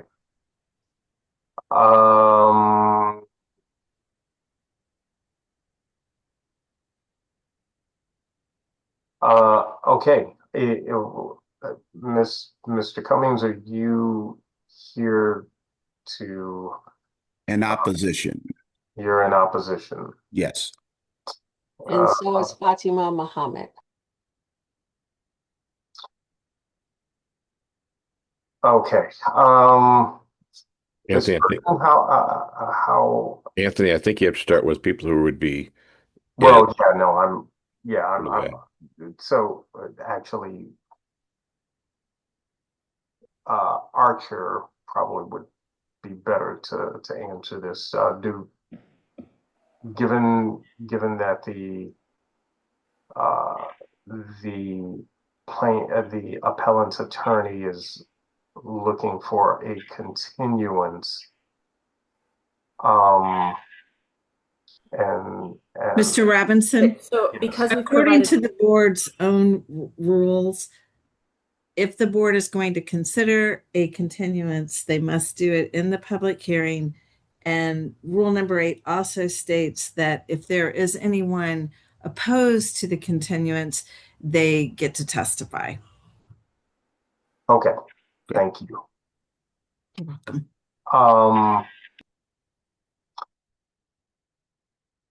Is there anyone present regarding this appeal who is opposed to the continuance of this appeal until a later date? Yes. Okay, Mr. Keaty had his hand raised first. Let's hear from Mr. Keaty. Thank you. Let's Do you get need me you to be sworn sworn in. in? Yes. Do you swear or affirm that the testimony you're about to give will be the truth, the whole truth, and nothing but the truth? I do. State your name and mailing address for the record. It's Vince Cady. My mailing address is 7700 Forsyth Boulevard, St. Louis, Missouri, 63105. Okay, go ahead with your testimony. With regards to the continuance itself, I would point out that this was news to everybody else here, that we weren't given notice of any position or any attempt to continue. And Mr. Billings is an attorney in a law firm that has a number of different other partners and attorneys that could have attended on his behalf. And I know this firsthand because we are in litigation with Mr. Billings over this very same properties or series of properties. And he has on occasion had other attorneys from his office appear at hearings that were contested. So we would oppose the continuance. As for the revocation itself, we are in favor of revocation. We think this is a very simple and straightforward case. As Ms. Neiman pointed out, back in 1998, April 29th of 1998, there was a variance granted. That particular variance granted for the subject property indicated at the time in paragraph 4 of the findings of fact that the lot was vacant with no fence. And the variance was granted in the conclusions of law and in the order to operate for a storage lot for auto parts. So I think the point is well taken that it is a variance granted for auto parts, not for the parking of semi tractor trailers, which are on site now, and have been continuously since I've been aware of this particular property. The conditions were not met, and revocation is appropriate pursuant to, as Ms. Neiman pointed out, ordinance number 26-100.040, that if a condition has not been complied with, the variance or the variance with conditions shall be revoked. This particular variance was granted in 1998, and they never bothered to put up a fence or pulled a building permit to put up a fence until it became apparent that their variance would be revoked. And candidly, from our standpoint, and we represent the Hyde Park Neighborhood Association of North St. Louis, a 501c operation that's designed specifically to keep residential property values up in this particular neighborhood. From our perspective, this particular variance needs to be revoked. It fits within the parameters of the ordinance requirements, and the ordinance says the Board of Adjustment shall revoke a variance in those instances. And we think 27 years is more than enough time to put up a fence and pull a building permit to do that. They never did. And for those reasons, we think the variance needs to be revoked. We would ask, which I think is probably already going to be the case, that the city zoning code, particular chapter 26, the application that I was referring to for appeal number 7466 granted in April of 1998, and the photos in the record that show the lot hasn't had a fence on it for over 27 years would be admitted into the record. Thank you. Thank you, Mr. Key. Any board members have any questions?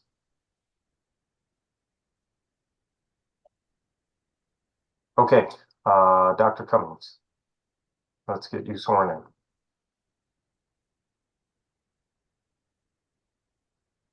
Do you swear or affirm that the testimony you're about to give will be the truth, the whole truth, and nothing but the truth? I do. Thank you. All right, state your name and mailing address for the record. My name is Charles J. Cummings. Mailing address is 2154 Bremen Avenue, St. Louis, Missouri, 63107. Okay, go ahead with your testimony. Good afternoon. Again, my name is Dr. Charles J. Cummings. I'm the pastor of Christ Family Refuge Ministries.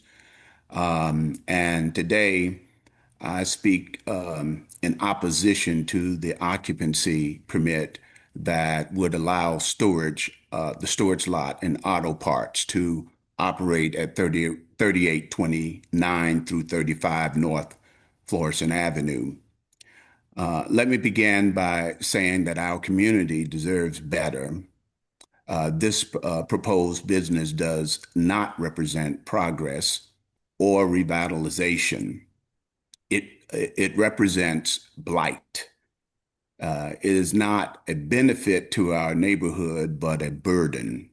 Currently, the property is already a source of deep concern. Multiple truck trailers are parked not only on the lot, but also was parked on the public streets up until we brought this to the attention of our city government, making the area appear congested, chaotic, and neglected. These are not occasional vehicles. We're talking about a persistent presence that degrades the visual landscape of our neighborhood. Adding to the despair, there are empty alcohol bottles, or were empty alcohol bottles, trash strewed across and around the site. This gives the impression of abandonment and invites additional unwanted behavior. When the property looks like it's not cared for, it sends a message. No one watching, no one's protecting this community. The company has attempted to erect a fence around the property, but even that effort falls short. The structure is rickety and unstable, and one entire side has already collapsed. It's more of a hazard than a safeguard. What does that say about the business's commitment to maintaining its own space, let alone being a good neighbor? We are not against development. We are not against business, but we are against the business that neglect their responsibility to the community and contribute to visual decay, safety concerns, and the lack of dignity for the residents who lives and raise families in this community. We need businesses that uplift, not undermine, that invest, not just occupy. That demonstrates real care and compliance, not cut corners and bring down property values.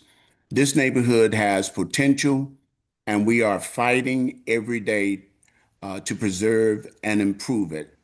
We ask you not to hand over space in our community to a business that has already shown us what little regard it has for our environment and well-being. We ask that you please deny the permit. We deserve better. This property is adjacent to the church property, and it currently have trailers on the outside of the fence and a decommissioned alleyway. So even the fence that was installed there, if the requirements is that it be a metal fence, it's also failed that responsibility because it's wood picket fence that is sitting on concrete barriers. So I ask that you please revoke this permit. Thank you. Thank you. Any board members have any questions? I do. Yeah. Dr. Cummings, is it also your testimony that this lot just now got a fence put up and it's been without a fence for the last 27 years or so? Absolutely. It was, I believe, 2 weeks ago that they were out moving trailers, shifting them, adjusting them, and trying to pack them into the space.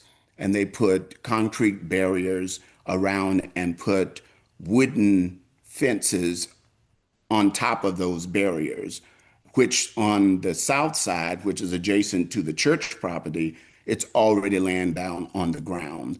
And they failed to put the trailers that were supposed to go within the fence. They put it in the decommissioned alleyway on the outside of the fence. So when you're looking at the church property, it really looks bad. to see all of those broken down trailers there. Right, I did see that this morning when I drove by. I just wanted to get it on record again that they just now put the fence up. Thank you, sir. You're welcome. Any other board members?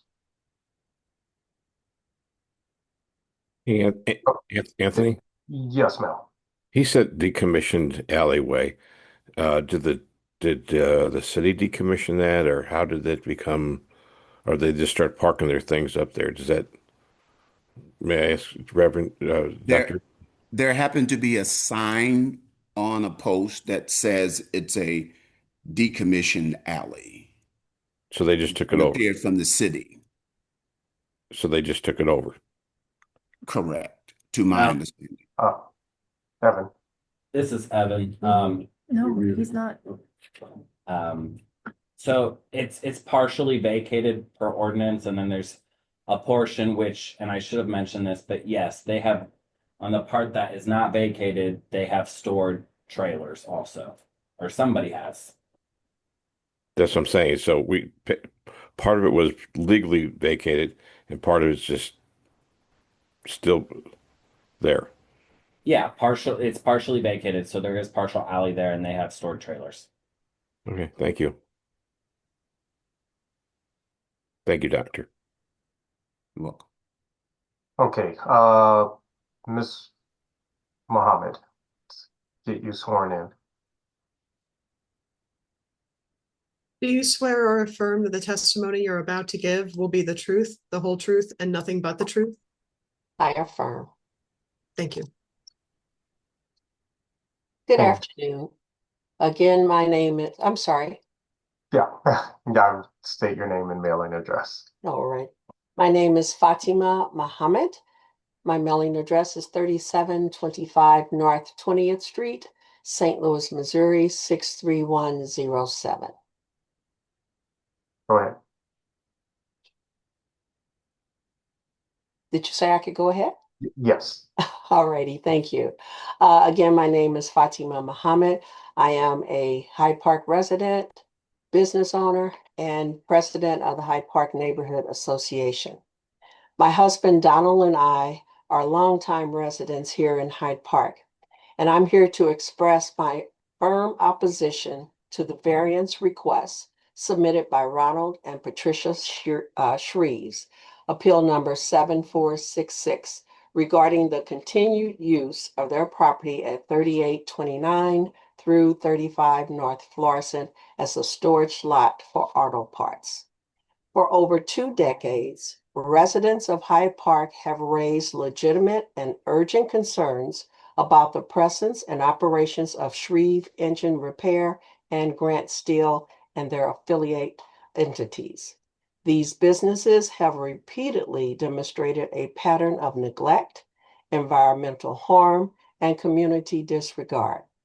Despite repeated meetings with city officials and various departments, our voices have not led to any substantive accountability or resolution.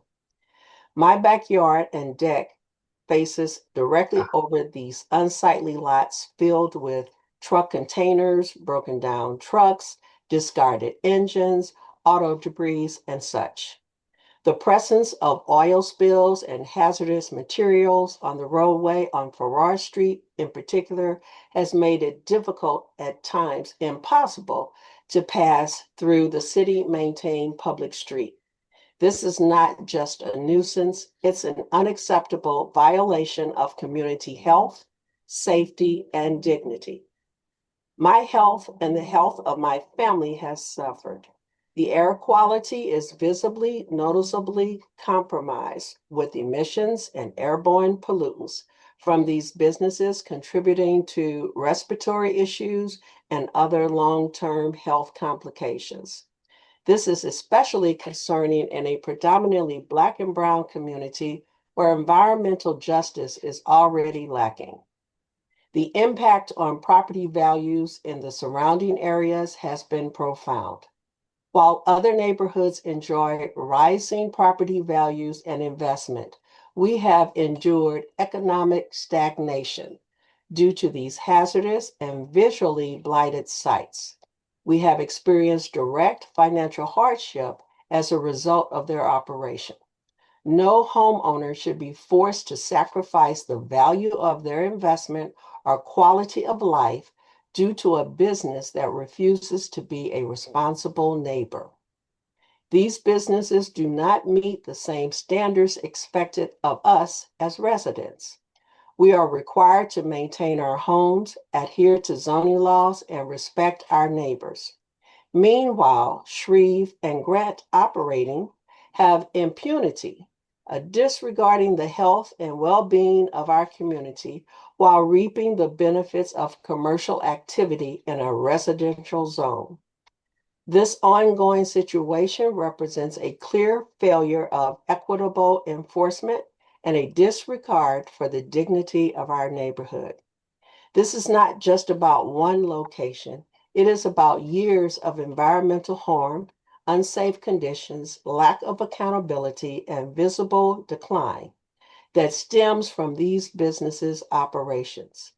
We, the residents of Hyde Park, deserve clean air, safe streets, and a neighbor who represents the fabric of our community. I'm calling on the Board of Adjustment to deny the variance and revoke the occupant's permit for this storage lot and any related businesses' activities that continue to negatively impact our neighborhood. We must not normalize or extend permissions to businesses that harm the very communities where they are located. Let this hearing be the moment that Hyde Park is heard. We will no longer be silent or sacrificed. Thank you. Any board members have any questions?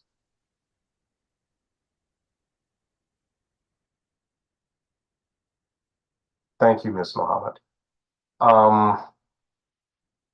Is there anyone else here to testify in opposition to this appeal?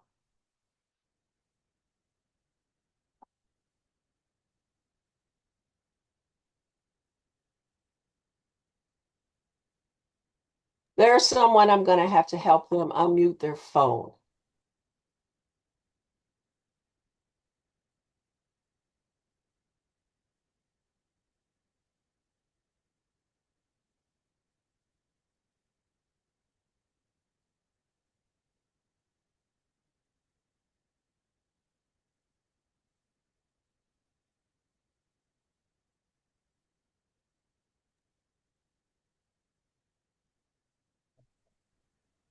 Evan, if I'm not mistaken, it's *6 to unmute if you're having problems.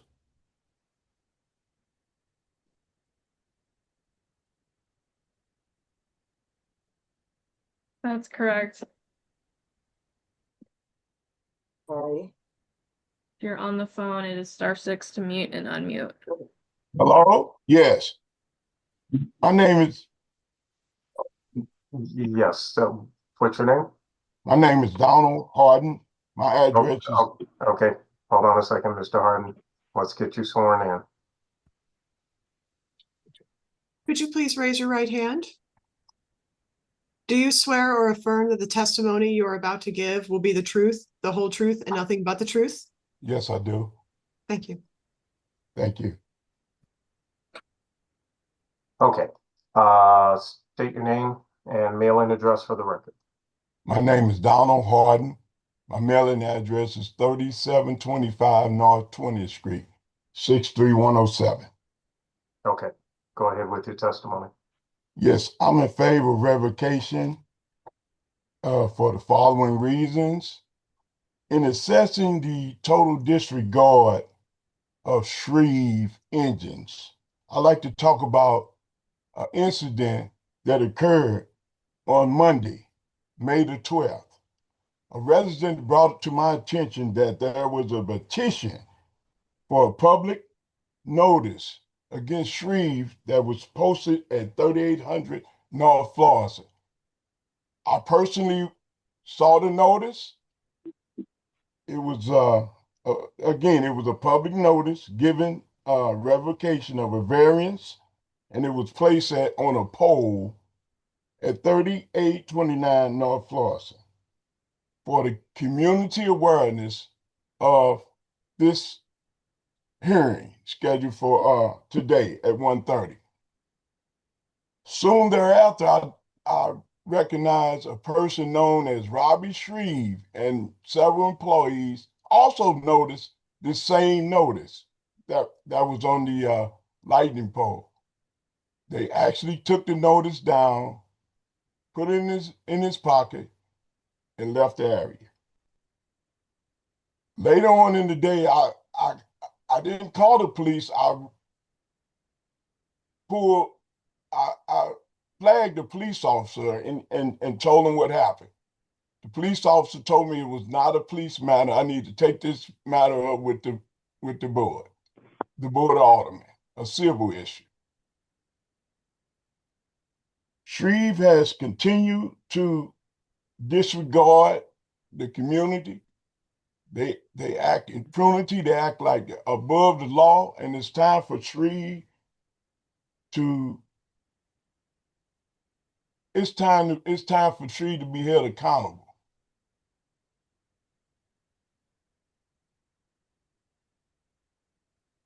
I mean, we really appreciate this opportunity, and we really appreciate the board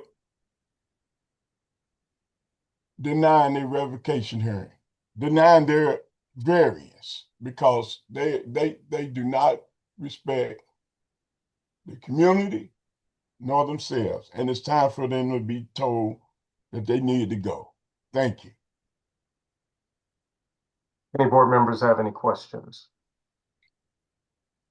Also, may I add that the police, there was a notice, I believe, on the sign that said it was a $500 fine. So I'm requesting that the board assess that $500 fine against Shreve for taking that notice down, because that notice was for the community to be aware of this hearing today, and for the $500 fine and for a revocation of denial. Thank you. Any board members have any questions? Recording in progress. Okay, thank you. Is there anyone else here to testify in opposition of this appeal?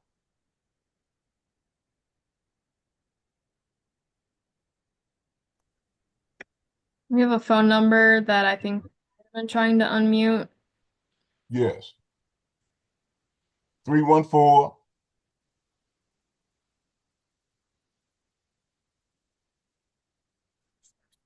It's *6 to mute and unmute if you're trying to testify. Hello, can anyone hear me? Yes. Your name? My name's Aquilyn Bryant. Me? Okay, Ms. Bryant, we need to get you sworn in.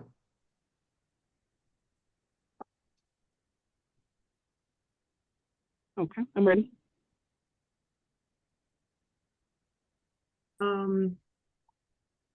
Apologies, just 1 second, because they are over the phone.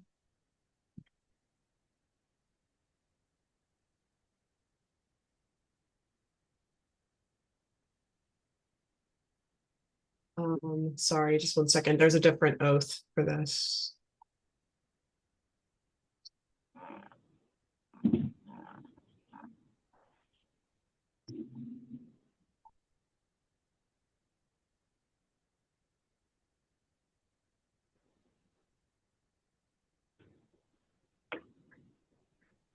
Okay, 1 second. Sorry, everyone.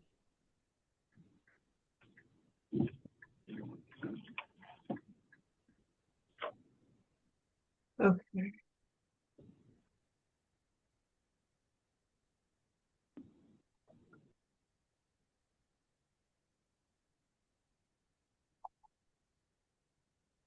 Okay.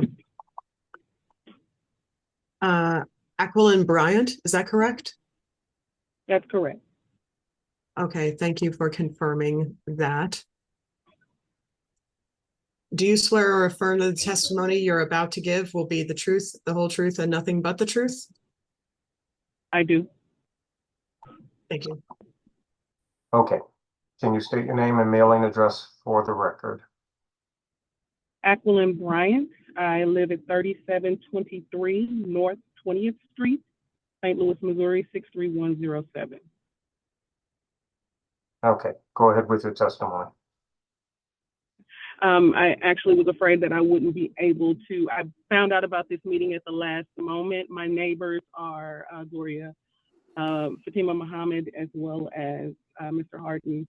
And so luckily I got the information.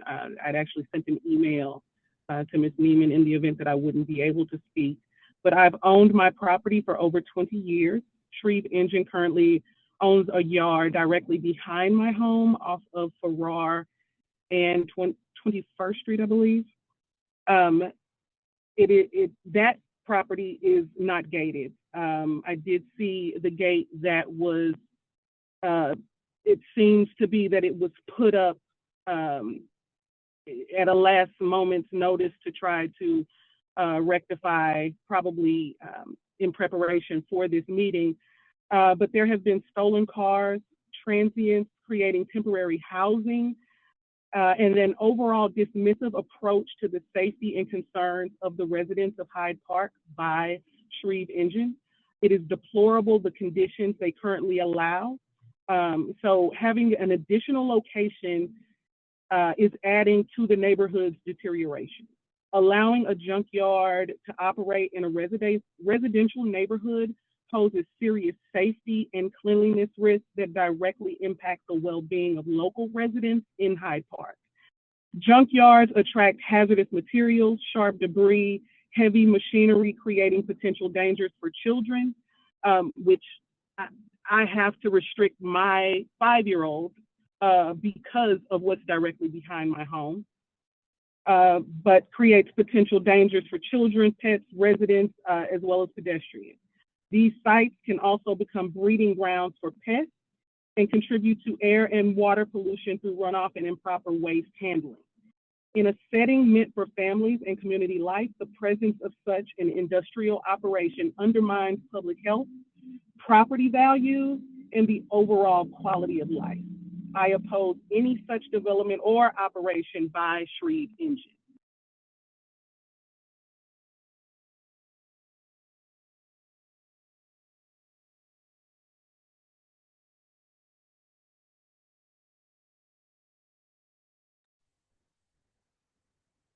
Do any board members have any questions?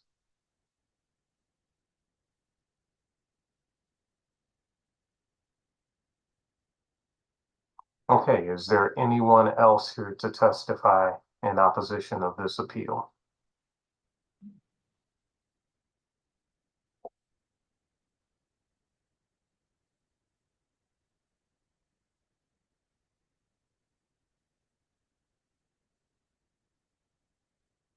Okay, and for clarification, was there anyone here to testify in favor of this appeal?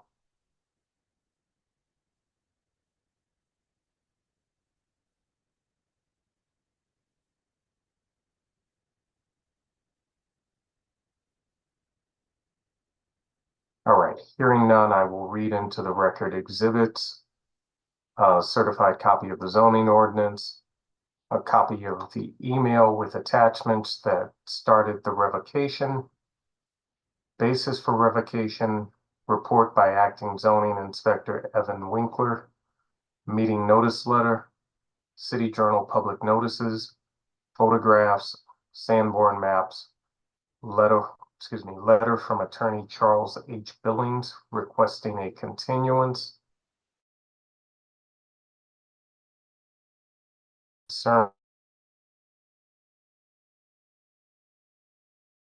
attorney Billings, and a copy of investigation report by acting zoning inspector Evan Winkler dated May 21st, 2025.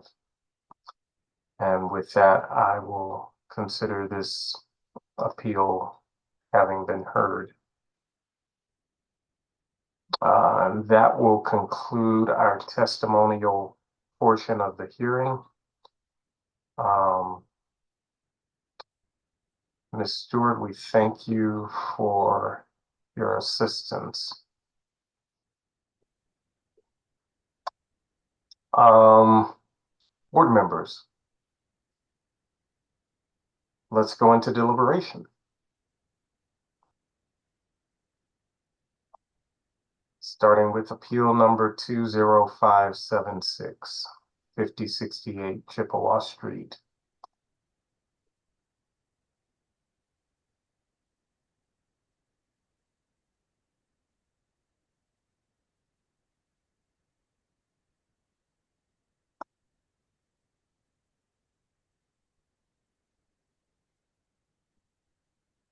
Problem.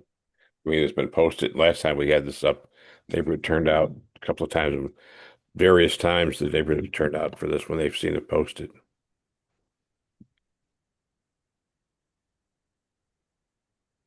So, is that a Was motion? No? listed because it indicated that it was going to be a second business there. So I thought that was weird. Yeah, I don't understand. I'm still not quite sure how that all worked. I think my understanding is that this is their second location, but there is only one business operating out of this location. Yeah, he must not have understood the questions.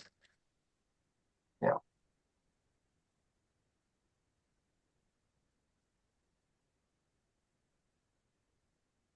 Well, I'll make a motion to approve with all the conditions that Catherine read, except for number 5.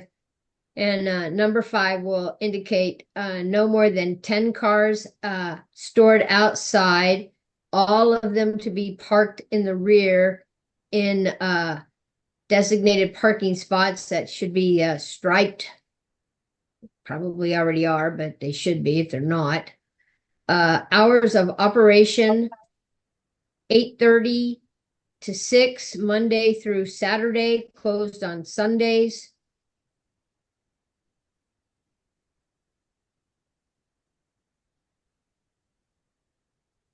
And if it doesn't say that there's a trash receptacle outside the front door, that they need to add one there. Mona, I also think, Mona, I think you also have to, am I hearing? Go ahead, Joe. Go ahead, Joe. Do what? This, there you go. Mona, I think you also, can you hear me now? Near echo. Yeah, I think there's a phone or maybe there's another computer close. How about now? Still an echo. Okay, talk now. How about now? Okay. Okay.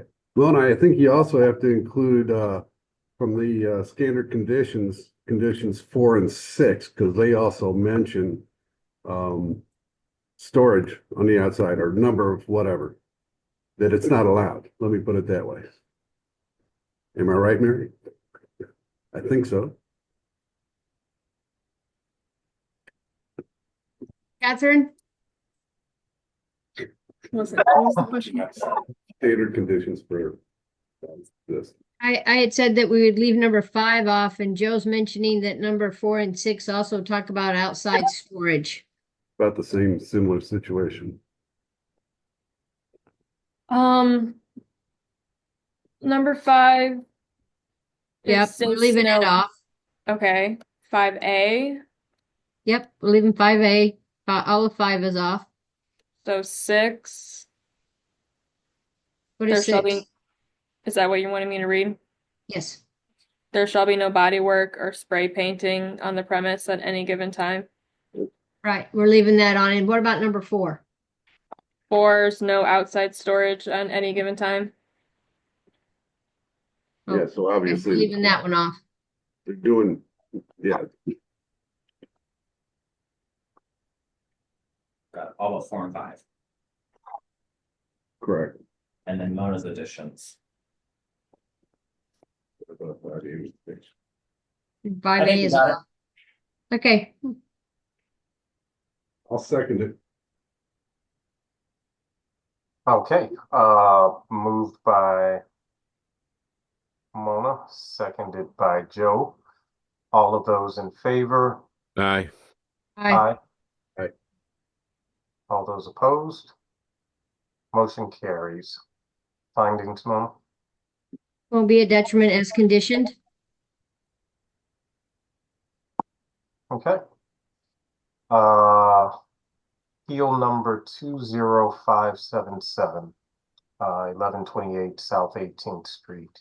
I remember this one well. There was a lot of back and forth on this originally when it came through, and there was a lot of neighbors that were here originally on this, and I'm concerned to change a ton of this, and I'm not real big on changing the retail on this because we don't know how long this particular owner is going to own this building, honestly. She has been in business for a number of years up on Park Avenue. So I don't wish her not to be in business for a very, very long time. I say we give her a little time here and see how it goes. She can always come back and we can adjust her retail situation and let the neighbors get used to her here. Because this is there's a 4-family right across the street from her there. And it's not just 4 cars at that location either. It's a large 4-family directly across the street from her. And most of those people right there don't have off-street parking either. So here's my motion. Hours of operation. Get to the right place because I wrote it down a couple different places. Tuesdays and Fridays, 10 to 6. Saturdays, 10 to 5. I'm going to give her hours on Wednesdays and Thursdays, 12 to 8. Retail stays the same as to currently that they can only buy retail when they're there, when they have appointments. She needs a trash receptacle, a dumpster of some sort. She can get a small one like Joe was mentioning where she can roll it in and out of her backyard area for pickup. All appointments are by appointment. All businesses by appointment only. She can have no more than 4 people at 4 customers at a time in the space. So we need to reword that one.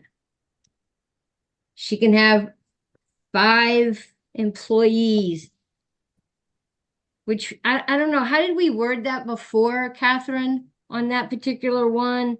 Because I don't know that they're employees. They may be subcontractors. Yeah, 1 second. We're getting it out of the file. Thank you.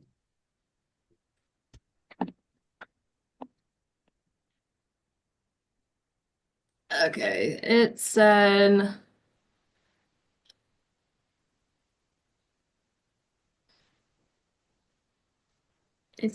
there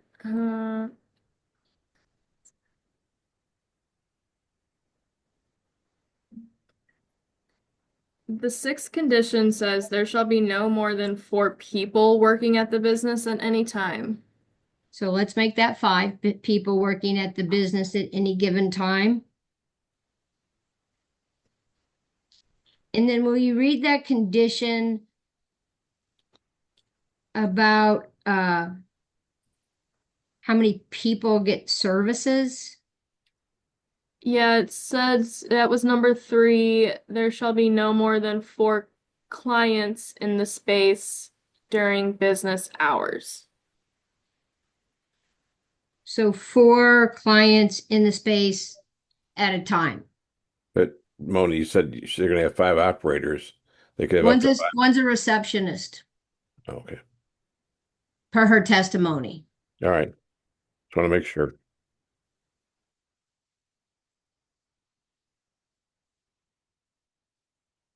She only has 4 All treatment right. rooms. I'm good. I just want to make sure we're all on the same page. That's all. Okay. Does that clear that up? Clear for me. She want all the other ones. I'll second. Right, we're keeping all the other ones. Thanks, I mean, Mona. we're adjusting her hours. You wanna hit us back with what you have? Please? Sure. So I wrote down retail bot only when you're there for an appointment. Okay. Small dumpster. Okay. Appointment only. No more than 4 clients at a time. And 5 employees at any given time. And then the hours of operations that you stated. And then we're keeping the rest, but you're editing the ones that are applicable. And you wanna read us the rest? Yes, the commercial occupancy is for a day spa beauty salon, no haircuts, hairstyles, or nails or pedicures. I believe she is a hair salon, isn't she? Yes. So that would have to be edited. Right, It's just no nails. right. No nails. No nails. And then 2, the business shall operate by appointment only, which we have. There shall be no more than 4 clients in the space at a time. We're gonna edit 4 for your hours of operation. Okay, 5, no lighted signs or beaded lights along the window, door openings, exterior facade. It says must comply with the Lafayette Square Historic Area ordinances for residences. okay,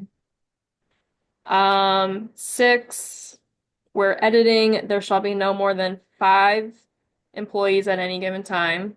okay, 7, there shall be no sales of any food or beverage. okay, 8, no sale of alcohol, marijuana products, tobacco.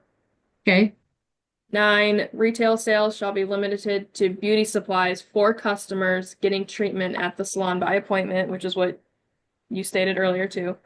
yes, No vending or ATM machines at the location. okay, No permanent banner, balloons, inflatable signs, figures outside the property. okay, No outside speakers or loud noises.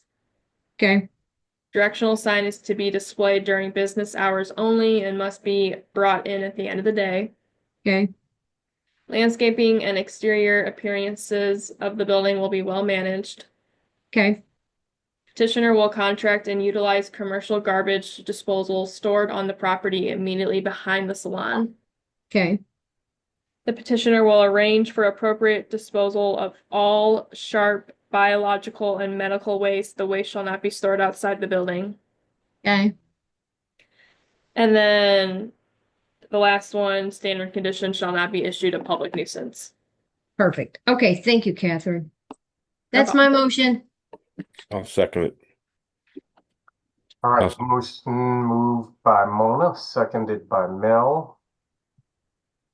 All of those in favor? Aye. Aye. Aye. All of those opposed?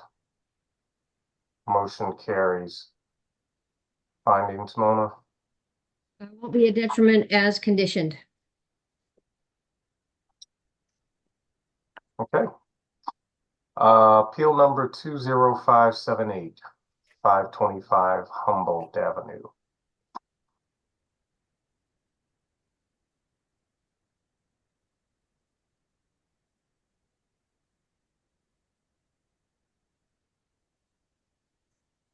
I really don't have a problem with this. I'm with you, Mel. I am too.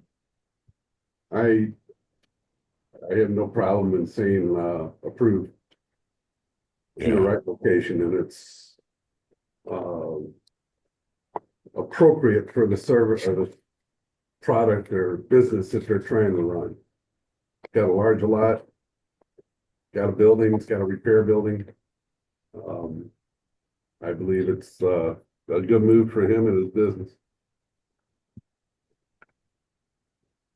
So I'll make a motion to approve. I don't really have any conditions. It's probably a 24-hour business. I have the auto body repair conditions if you want me to read them or not. They're not doing auto body cars, they're doing trucks. Trucks, okay. Just throw a nuisance on there, Joe. Yeah, nuisance would be a good one. Yeah. And he needs a dumpster. Of course, commercial dumpster. And I guess we could say no lights around the doors or windows. And land, it has to keep out the weeds and stuff down. Say that again, Mel? Just from being down there, the fence has to be kept clear of weeds. Yeah. They have a tendency to maintain the property. Yeah, maintain I the put it that way. But right now, there's weeds there because nobody is there. You're right. But those places have a tendency that they get big and they forget about the back lot. And yeah, I agree. Anything else anybody got? No, good to see him getting running. I'm good with that. I'll second it for you, Joe. Okay, thanks. Okay, motion moved by Joe, seconded by Mel. All of those in favor? Aye. Aye. Aye. All of those opposed? Motion carries. Findings, Joe? As condition will not be adopted. Okay. Appeal number 11937, 2738 through 46 Utah Street. I'll make a motion to approve. Approve. Mona can have it. She was quicker. She's got a faster mouth than mine. You can second it, Joe. I'll second it. All right, motion made by Mona, seconded by Joe. All of those in favor? Aye. Aye. Aye. All of those opposed? Motion carries. Findings, Mona? Asset. Okay. Finally. I got a question. Yeah. This is a revocation hearing. Because the owner wasn't here, can I still revoke? Yes. Say that again? Because the client or the tenant, whatever you want to call him, didn't show up. I Yeah. can still vote to The revoke. right? petitioner. Yes. Petitioner, thank you for that. He And made yes. a choice not to show up. It was his choice. They still could have come. Well, my problem is this. They had over 20 years to put up a fence and they put it up 2 weeks ago, and I don't consider it a fence. I considered it an atrocity toward fences. Because Terrible. It to was me, a terrible. concrete base with a Home Depot 6-foot fence slab shaft on the top did not meet the intent of the original condition. Frankly, And 20 I don't years is feel a like little long to avoid it. They've So done nothing. how do you call tractor trailers auto parts? I don't even call that auto parts. no. I Even- think I wasn't there, surprisingly enough, when this was passed way back when. But I bet you they were thinking that it was going to be pieces that were going to stacked in a nice piece. That's exactly what they thought. Yeah. I agree with you, Put Joe. them in containers, put it in containers that sit on the ground that'll be lower than the height of the fence. But I make a motion to revoke. Second. Motion made by Joe, seconded by Mona. All of those in favor? Aye. Aye. Would it be to revoke or to be uphold the building? What is it? It's to To revoke. revoke. Yeah, this is a revocation hearing. This is Yeah. not an appeal. Aye.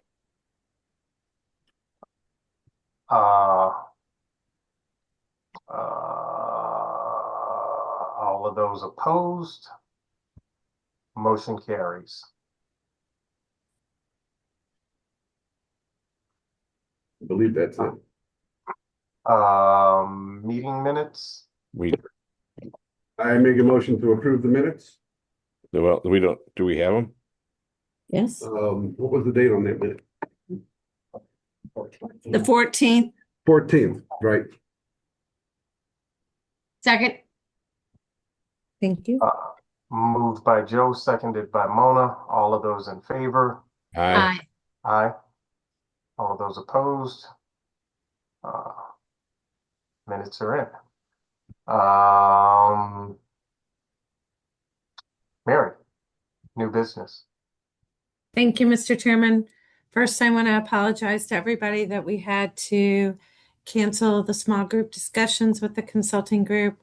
But we just didn't think that it was appropriate to do that this week, since several staff persons' energies are needed in other areas of the city right now. I think everyone can understand. We will have our bi-weekly discussion with the consulting group this Friday, and we'll work to get those meetings rescheduled as quickly as we can.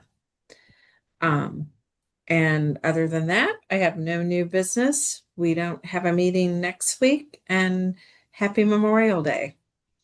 Thank you, Mary. Thank you. I'd just like to say we had a lot of fun while you were gone. You did? Yeah. You missed it.